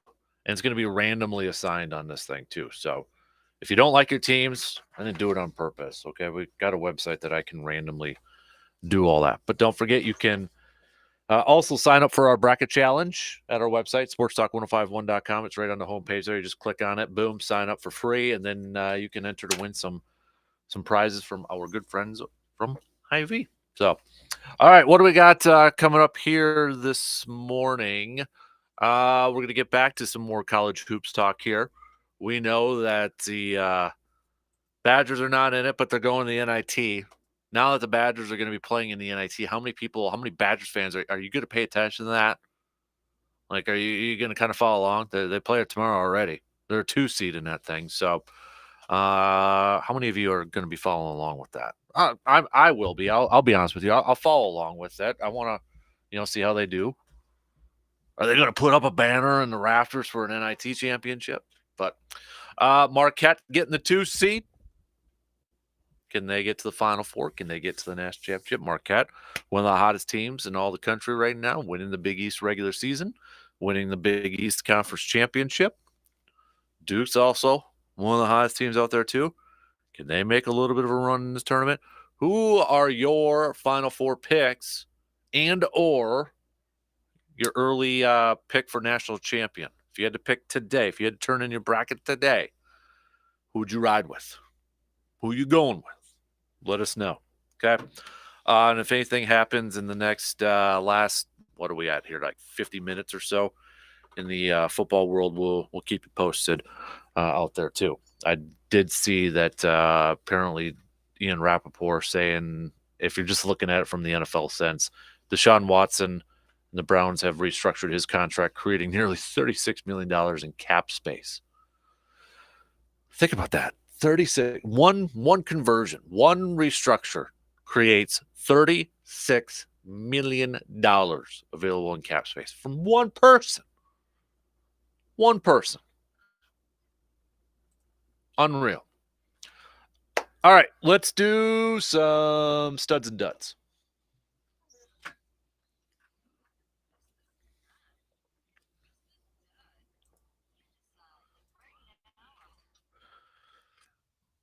All right, I'm going to start it off with the studs. So my motivational Monday, I went with Chippewa Falls McDonald girls and boys basketball teams. Girls bringing home the gold ball. Boys will be going down to Madison try to match that. They were on my motivational Monday. I put UW wrestling as well on my motivational Monday there too. So with my studs, I'm going a little bit of a different route. Now, I don't know how these things work. I don't follow along. I don't know. I probably haven't watched like 95% of these movies. I know the Oscars were on last night. Again, I probably watched like 2 of those things that were even on. I don't know anything about these movies, okay? But what I do know is that Laurie from Halloween and Encino Man won Oscars. That's fantastic. Shout out back to the 90s and the 80s and such. Jamie Lee Curtis, Laurie, Halloween franchise, winning an Oscar. George of the Jungle, Encino Man, The Mummy, that guy won an Oscar. Heck yes. I'm all about those people winning Oscars. So, again, I don't know anything else. I don't know. I haven't seen any of their movies. I couldn't tell you what it's all about. I just know that they won. Studs. Double thumbs up for that. Fantastic. Making me feel, I don't know, a little less old, I guess. I don't know. But cool to see Brendan Fraser win now, right? And Jamie Lee Curtis. Yeah. Heck yeah. Let's go with so duds wise, how about the Rams right now? How about the Rams? Now, I don't know if this is necessarily dud because it kind of depends on what I mean. They got a Super Bowl out of it, but been seeing a lot of people, and I don't know if I'd consider it a dud either. But they traded Jalen Ramsey to the Dolphins. They've cut a bunch of people like Leonard Floyd. They're creating all this cap space. There was a rumor that they were going to trade Matthew Stafford, or that they were talking to teams about Matthew Stafford. Their GM downplaying it already, but I don't think they're going to move on from Matthew Stafford. They're not going to move on from Cooper Kupp. If I'm Aaron Donald, though, if I'm Aaron Donald, I'm sitting there like, dudes, you know, it looks like, the Rams are kind of going through a rebuilding process, or a reset, if you will. And kind of going back to where, yeah, I'm not going to put them. I initially had them as a dud, but here's the thing: like, they got rid of all their picks. They put all their cards in the table. They put all their chips in the middle to try to get a championship, and it worked. They got a Super Bowl. Was it worth it for all the stuff that they may be going through this year? What they went through last year? Last year, obviously, they had a lot of injuries that derailed it. But this year, obviously, they're kind of going through a little bit of a reset, freeing up some salary cap and moving on from some guys. But I guarantee you, if you ask them any regrets, no. They got a championship. They got a championship. Doesn't always work out that way, but they hoisted the Lombardi Trophy. So I know a lot of people have been kind of giving the Rams the heck you guys doing sort of thing, on at least on the socials and such. But no, I ain't gonna do that. I ain't gonna do that. So no, I'm not. I'm not putting them on my duds list, even though it looks like some. And it's kind of like the national peeps out there that are putting them on that duds list. So, but, I mean, they got a championship out of it. So can you really say it's like, look where they're at now, look where you guys are at now? 2 years ago, they won a Super Bowl championship. So no, they don't. I was gonna put them on there, and I'm like, the more I thought about it, no. I might say North Carolina though. Preseason number one team last year, going to the national championship. Going to the national championship. Obviously, one of the big surprises. A lot of the guys coming back. Hubie Davis gets after his first year, gets a new contract, but we see that in college sports all the time. They don't make the tournament, and they decline an NIT invite. North Carolina entered the season as the number one team in America, and they don't even make the tournament. The first team, the North Carolina, and I grew up as a kid as a North Carolina fan, so this kind of does hurt a little bit. But the Tar Heels are the first team to start number one and miss the NCAA tournament since it expanded in 1985. And they will not go. They are not accepting an invite to the NIT. Hubie Davis saying, all season our focus and goal has been on being the best team that we can possibly become and reaching our full potential to give us another opportunity to compete, play for, and win an NCAA championship. Although we no longer have that opportunity and this season wasn't what we had hoped for, I want to thank our players and staff for their hard work and love for Carolina basketball. I think you got to say it's a dud.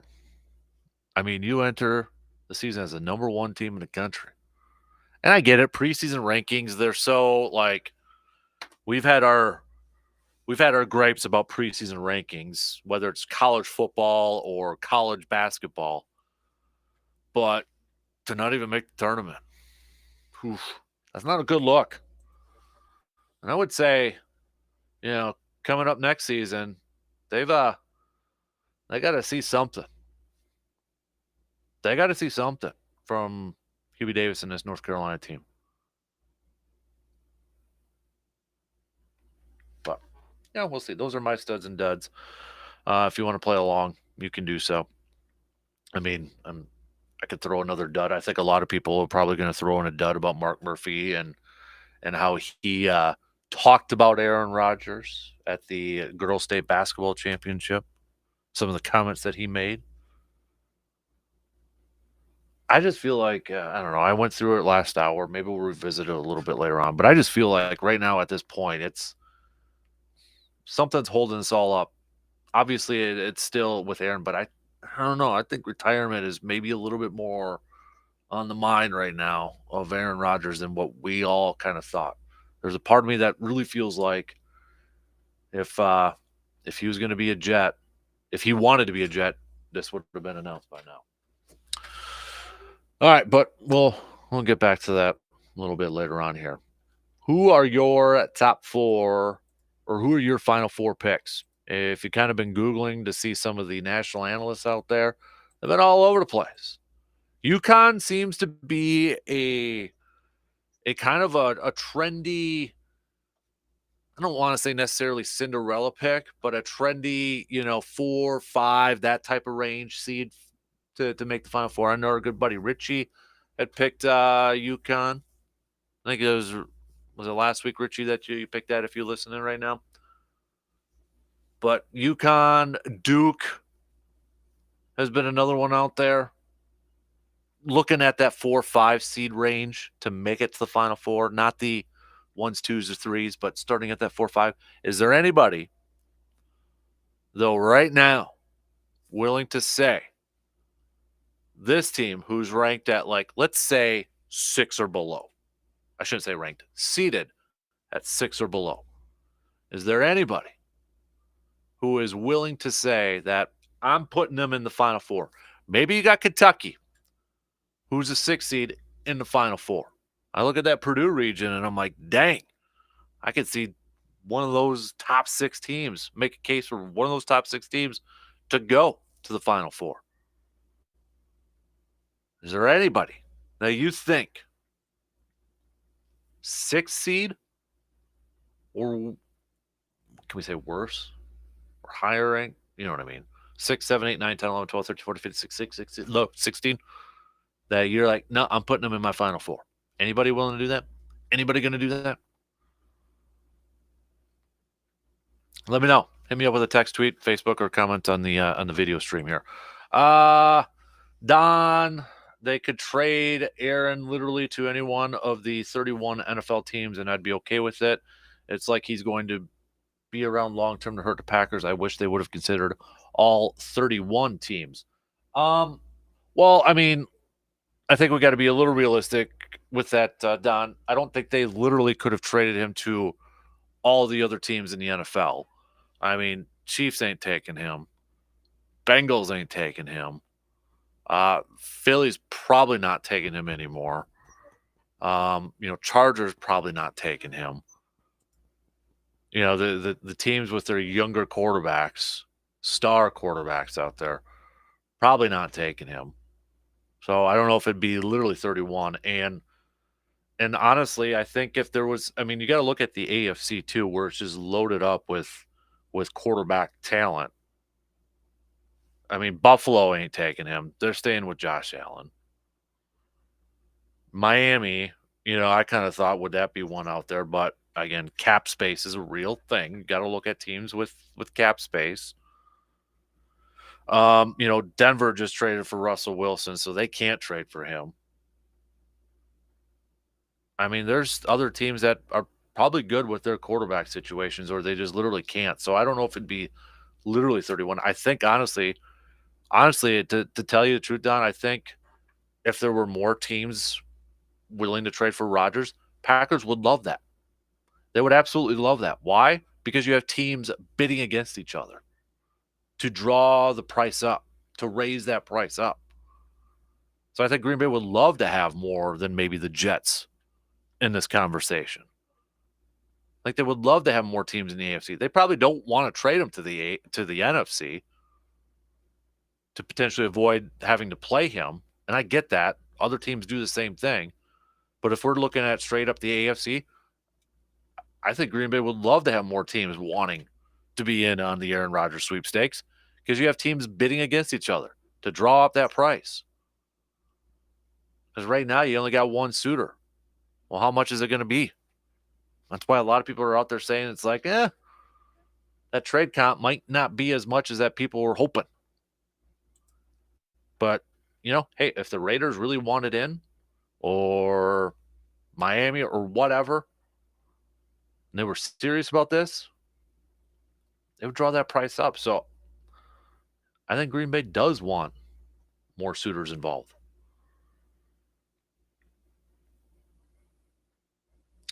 Let's take a quick break and we'll talk some more hoops and such. We'll get back to a little bit more football talk coming up towards the end. But if we got some Bears fans listening, what'd you think about the trade from, was it Friday already? Friday or Saturday? Friday, I think. Yeah, Friday. What'd you think about that trade? Trading number 1 overall pick all the way down to number 9 to Carolina Panthers. Yeah, you get a couple first rounders, but I think the DJ Moore one is probably the highlight of that package. I don't know of too many Bears people that were upset about this. I don't know too many. And now who do you think Carolina, like is it going to be Bryce Young or is it going to be CJ Stroud? Could Carolina get a little bold and maybe go with Anthony Richardson? Maybe kind of throwing it back to a little Cam Newton days? I was trying to think about that over the weekend. Like, okay, Frank Reich, quarterbacks that he's worked with: Phillip Rivers, Carson Wentz. Obviously, in Indy, there was a little bit with Matt Ryan and such. It's like, okay, he hasn't really had too much experience. I think he was with Philly. Was he with Philly for? No, I don't know if he was there with the Jalen Hurts there when he was first drafted. But maybe more of that pocket passer, big arm guy. So does that mean more of the CJ Stroud? I don't know. On the clock now, and now Houston's going to be stuck with potentially their number 2 quarterback on the board. And I think if you're the Cardinals right now, you got to be like, hey, we're open for business. If you want to get one of those teams that are desperate to get a quarterback, maybe the Colts now are become a little bit more desperate because they want to make sure they come away with a quarterback, and they don't want to see a team like, maybe the Raiders jump in front of them. I don't think we're done yet from some wheeling and dealing before we get to the draft. I don't think we're done yet. But we'll take that break and get back to some more hoops talk and all that fun stuff coming up after these quick words.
price, quality, customer service. That's the big three I look for when I'm looking to get a big project done. And sometimes it can be hard to find all those three in one place. But when it comes to replacing your flooring, one spot hits all three of my marks. That's Carpet City Flooring Center in Eau Claire. They hit the pricing mark because, well, they will match or beat that competition if you happen to find a better deal elsewhere. Quality is pretty easy because they have all the best and top of the line flooring options you could ask for. They carry the best brands in carpet, tile, luxury vinyl, and so much more. And customer service, well, I can probably talk to you at length about their customer service. It's easily one of the best, most courteous, helpful, and friendly staffs you could work with. They're with you through every step of the process, from finding the floor that fits your budget and what looks and works the best in your home or office.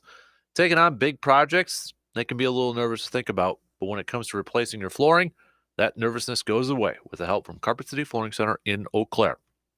Just visit them today at 3109 East Hamilton Avenue in Eau Claire. All right, let's go. Go through here. So, all right, so we need a few more yet for our bottle cap challenge. If we're gonna do this thing, I want to get everybody assigned 2 teams by today.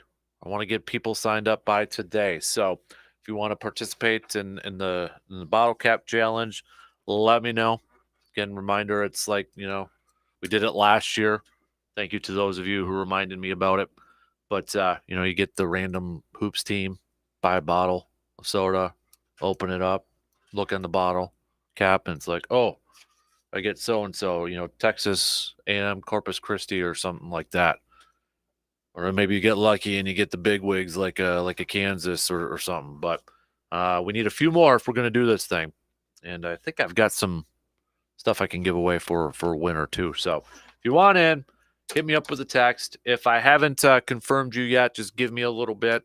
I don't have the texting line up on this. But again, if you have some, unborn children or coworkers, friends, family, grandmothers, sign them up. Just let me know. Okay. Hit me up with that text on that Shoe Doctors bullpen line, 715-830-1912. If we get a few, just need a few more, and then we can hammer this thing out, and I'll text you all your teams.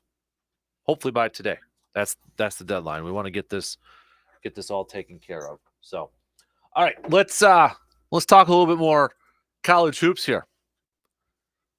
If you're not in the bracket challenge, what the heck are you doing? Even if you're like, I'm not a big college hoops fan, I don't know what the heck's going on. Well, this is the freaking year to do it, because I think you can make a case for quite a few teams to maybe hoist that D1 national championship trophy in April. I think you can make the case there. I don't have my Final Four set yet. Like I said, I go through a process. Throughout the whole thing. Like I was asking in the first hour this morning, do you have your rules when you come up with brackets? Like some of my rules are, I only do one. I could be in a couple of competitions or whatever, bracket challenges, but it's the same bracket throughout. I don't do 2 different versions, 3 different versions, 4 different versions. I go with a bracket of integrity. And I think there's 2 parts to this. One, I don't like flip-flopping and trying to go through different brackets and like racking my brain. Well, okay, if I pick this winner, then like 2 games from now, it'll help me here. Just give me the one. It's easier to follow. I can't keep up with all that. 2, bragging rights. It's as simple as that. I get it right on one bracket of integrity and I beat everybody. I'm good. That's all about bragging rights there. But there's like teams. Is there certain teams that you stay away from when it comes to bracket challenges? Even though it might be hard to stay away from those teams because they might be very, seated pretty darn high in that thing. But are there teams that you just kind of avoid? Like for me, it used to be, and I say used to be because they haven't been relevant in the last few years. Syracuse was one of those for me. I felt like every time I picked Syracuse to make a little bit of a run, they would always flame out, or they would always, get out in the first couple rounds. This one's my own fault, but I did it a few times. Whenever Iowa was ranked up high and I'd pick them to go like to Sweet 16 or something like that, they'd lose in the first round, it seems like. And Kansas has always burned me. For whatever reason, I feel like the years that I've picked Kansas to go far in the tournament, they've burned me. So those are just kind of my rules, I guess, my thought process and the whole thing.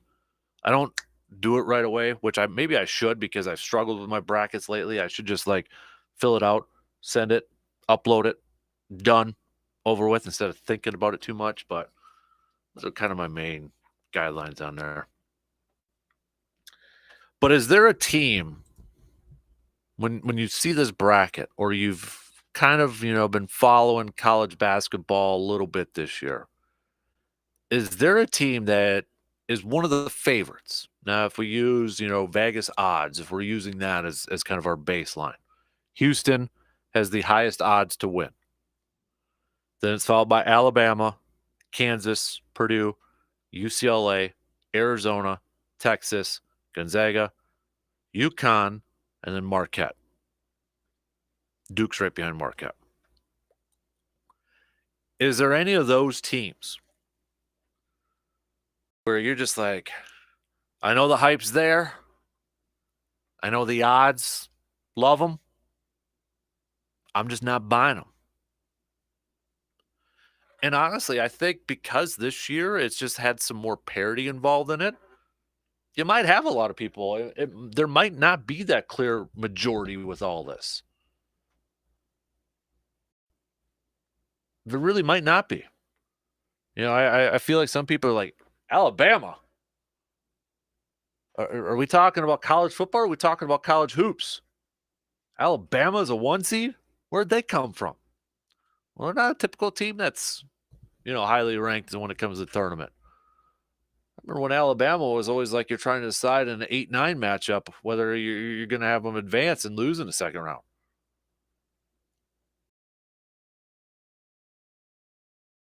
And then there's always those teams, too, that I just feel like whenever it gets the dance, whenever it gets the tournament time, they always kind of like to play a little bracket buster.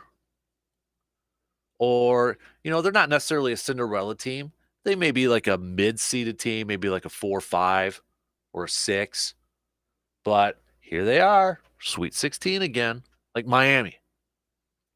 I always think Miami's that one team. It's like, oh, I don't know if I'd ever want to play Miami.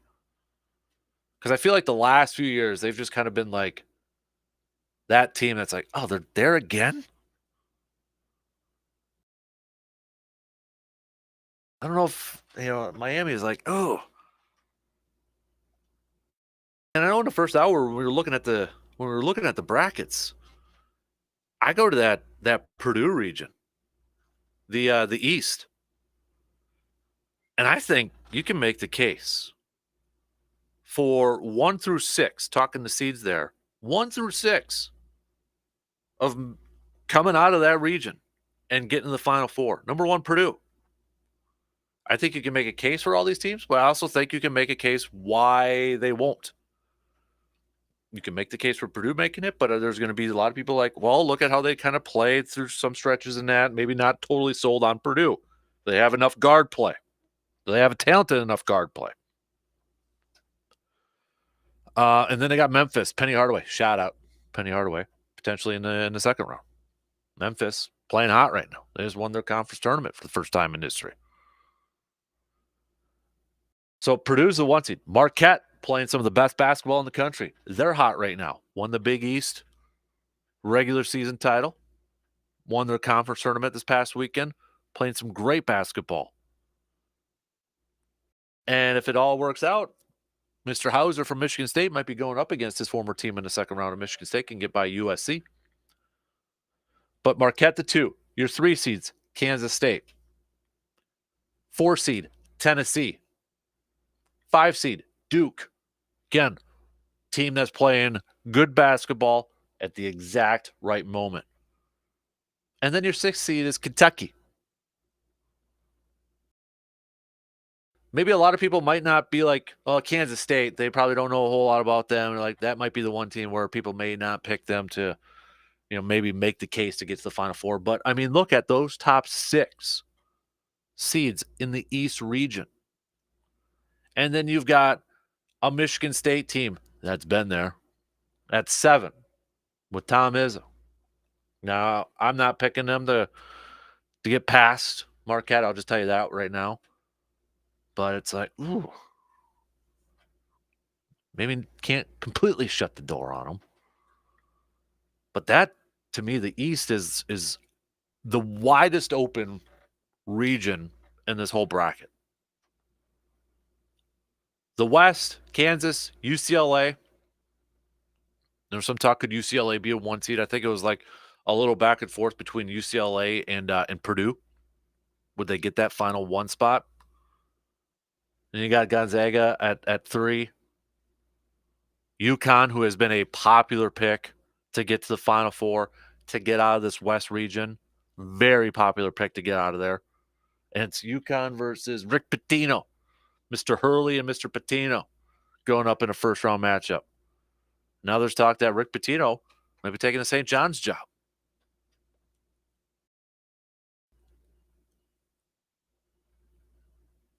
And then you got Arkansas and Illinois in an 8-9 matchup, which I think could be an intriguing one there. That winner's probably going to play Kansas. St. Mary's, 5 seed, VCU. But I look at that one and I think of like, okay, Kansas, UCLA, and UConn. No offense to Gonzaga, that kind of quiet for the Zags this year, but maybe that's a good thing for them too. And maybe that's a beneficial thing for them. If we look at the South, Alabama, number 1. And to me, the South and the Midwest, if there were 2 regions that, in my opinion, are most likely to go all chalk and go all favorites in this thing, like the higher seeds, I feel like it's these 2, the South and the Midwest. South has Alabama at 1, Arizona at 2, Baylor at 3, Virginia at 4, San Diego State at 5. I'm already eyeing up a potential San Diego State and Virginia game in the second round. I think that one could potentially be a really interesting ball game. You got 2 different styles of play here. And that I don't know. There's something about that potential matchup in a 4-5 that has me a little intrigued. But, when I look at it, okay, Alabama, if they move on, they're going to play the winner between Maryland and West Virginia. Bob Huggins, now with Jim Boeheim, out, the current active leader for most wins in the country.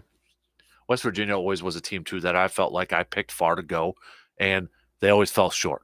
Whenever West Virginia was good, like one of the top seeds in the entire tournament, felt like they always let me down in the brackets. Anyways. But, Alabama, Arizona, this one to me, it feels like it could be all chalk, like where I could see Alabama taking on Virginia, Baylor taking on Arizona.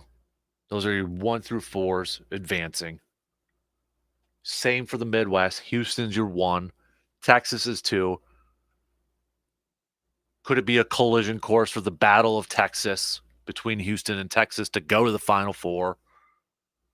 But Houston's got to be a little careful here because you got an Iowa and Auburn game for 8-9 that I think is pretty good too. But they've got Miami.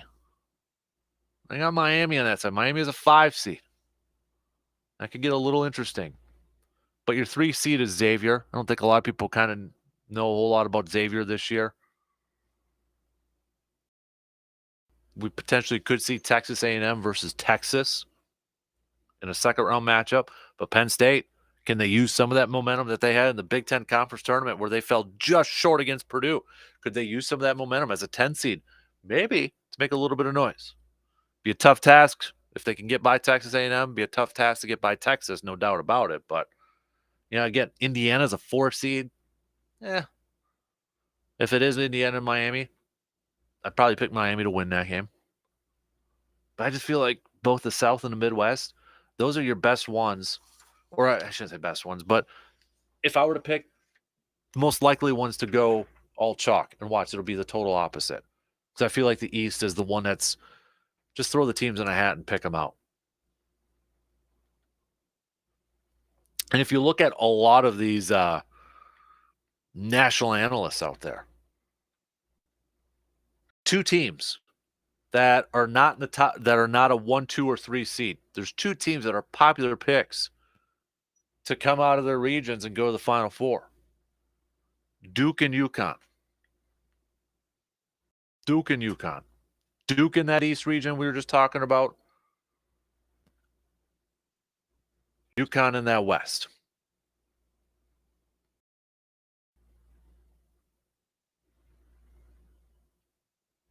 You riding with any one of those? Or are you riding with a lower seed to maybe make a run to the Final Four?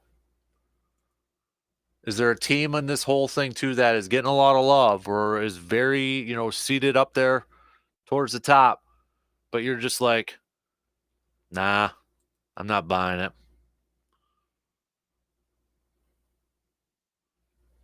I don't know. All right.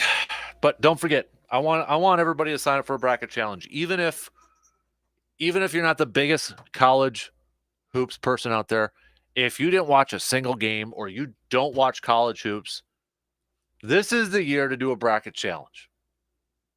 This is the year to do it. With all the parity involved, you never know what's going to happen. So it's free to sign up. Go to our website. I'll even text you the link if you just want to say, hey, Dan, text me the link. In the next 15 minutes, if you text me that, I'll text it back to you. Okay? Easy peasy. You got a couple days to do it. So go ahead and do it. What do you got to lose? It's free, and you can win some stuff from our good friends at Hy-Vee. All right. We'll take our final break here.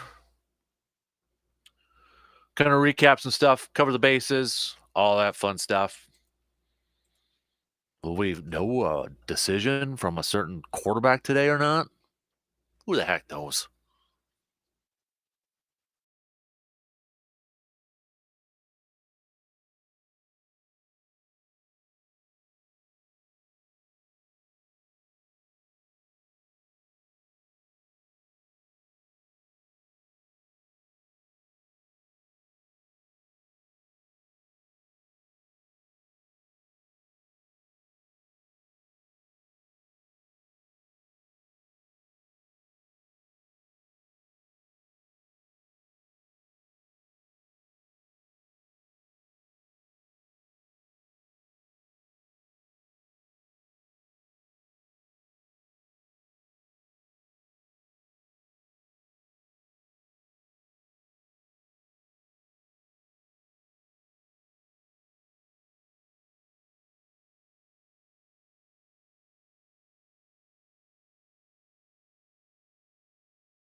All right, let's wrap things up here in the final few minutes. First off, let me ask you though, how do you take your coffee, peeps?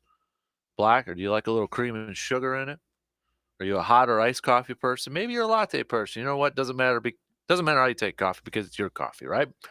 Maybe you mix it up every once in a while to keep things unique and fresh. That's why at Cabin Coffee in Altoona, they have a wide selection of options for you to choose from. Whether you are in the mood for a blended frappe, an iced white coffee, or an Americano, Cabin Coffee has the coffee that you are in the mood for. So head on over to River Prairie in Altoona and grab your beverage of choice at Cabin Coffee. And just like the cups say, just be happy and have fun. That's what this bracket challenge is about too, and the bottle cap challenge.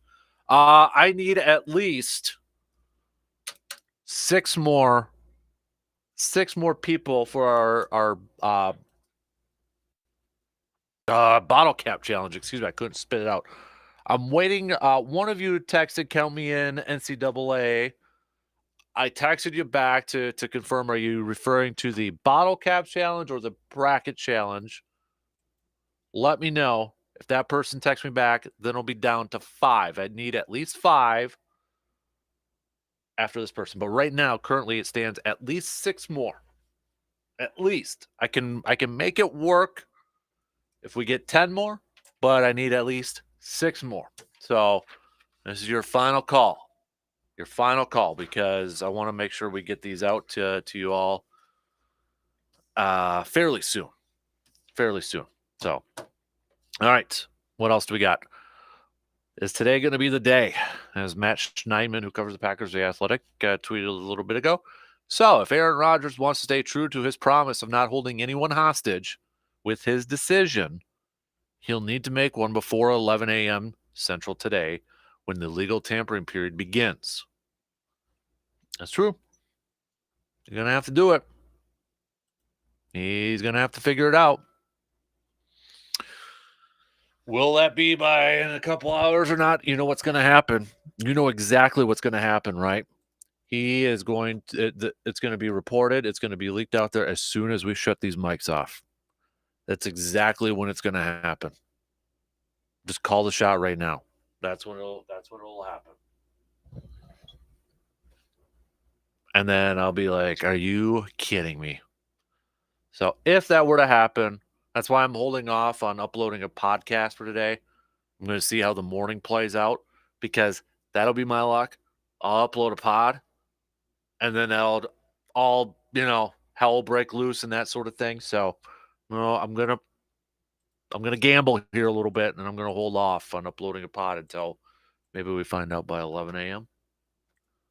But also, too, Green Bay's, I mean, they've got their own, not just the Jets got to figure out. I mean, the Jets, I mean, they're the ones that are probably the most in like, dude, figure it out. Because then they'll have to move on to their like third option at quarterback, which would probably be, I'm guessing, Jimmy G. And then at that point, Jimmy G is kind of in the driver's seat. He's like, all right, you want me? Let's create a bidding war between them and the Raiders, maybe. Jets would be a little bit more important, or I shouldn't say more important, maybe a little bit more like, we got to get somebody in here. Maybe they would like up the ante. Yeah. Get that, throw a little bit more extra cash towards him, sort of thing. But I don't know. I don't know how this is all going to play out. Got a text here. We get, as a Bears fan, I absolutely love the trade down to number 9. DJ Moore is a proven number 1 wideout for Justin Fields to grow with, and they still are high enough at 9 to get a guy who can help immediately, whether that is on the D or offensive line. Also, Carolina's number 1 next year will be top 10 again, almost guaranteed. I feel like the Bears can package some of the extra 2s that they have to move into the back of round 1 again as well, if someone that they like falls, like happens every year. Yeah, I haven't seen too many people like, I don't think I've seen anybody kind of like, what the heck are the Bears doing here with that trade? I think it was a home run trade for the Bears. I think it was a home run. You get a talented young wide receiver. Yeah, he's under contract for a little bit, but kind of compared to the other wide receivers and what they're making, doable, especially if you're the Bears, who have a crap ton of salary cap space available. Maybe this will, hopefully Chase Claypool, get an offseason with him, get that thing working with Justin Fields and now DJ. You got some nice pieces. And who knows, the Bears, who they were maybe thinking of taking at number 1, Mr. Carter, he might still be there at 9. Depends on how many teams kind of moved him down on their board and or maybe taking him off their board because of his off the field stuff. I think the one team to kind of maybe worry a little bit about that would be Seattle. And if you look at history, Seattle, they've taken risks, they've taken chances on stuff like that. That would be like the one team.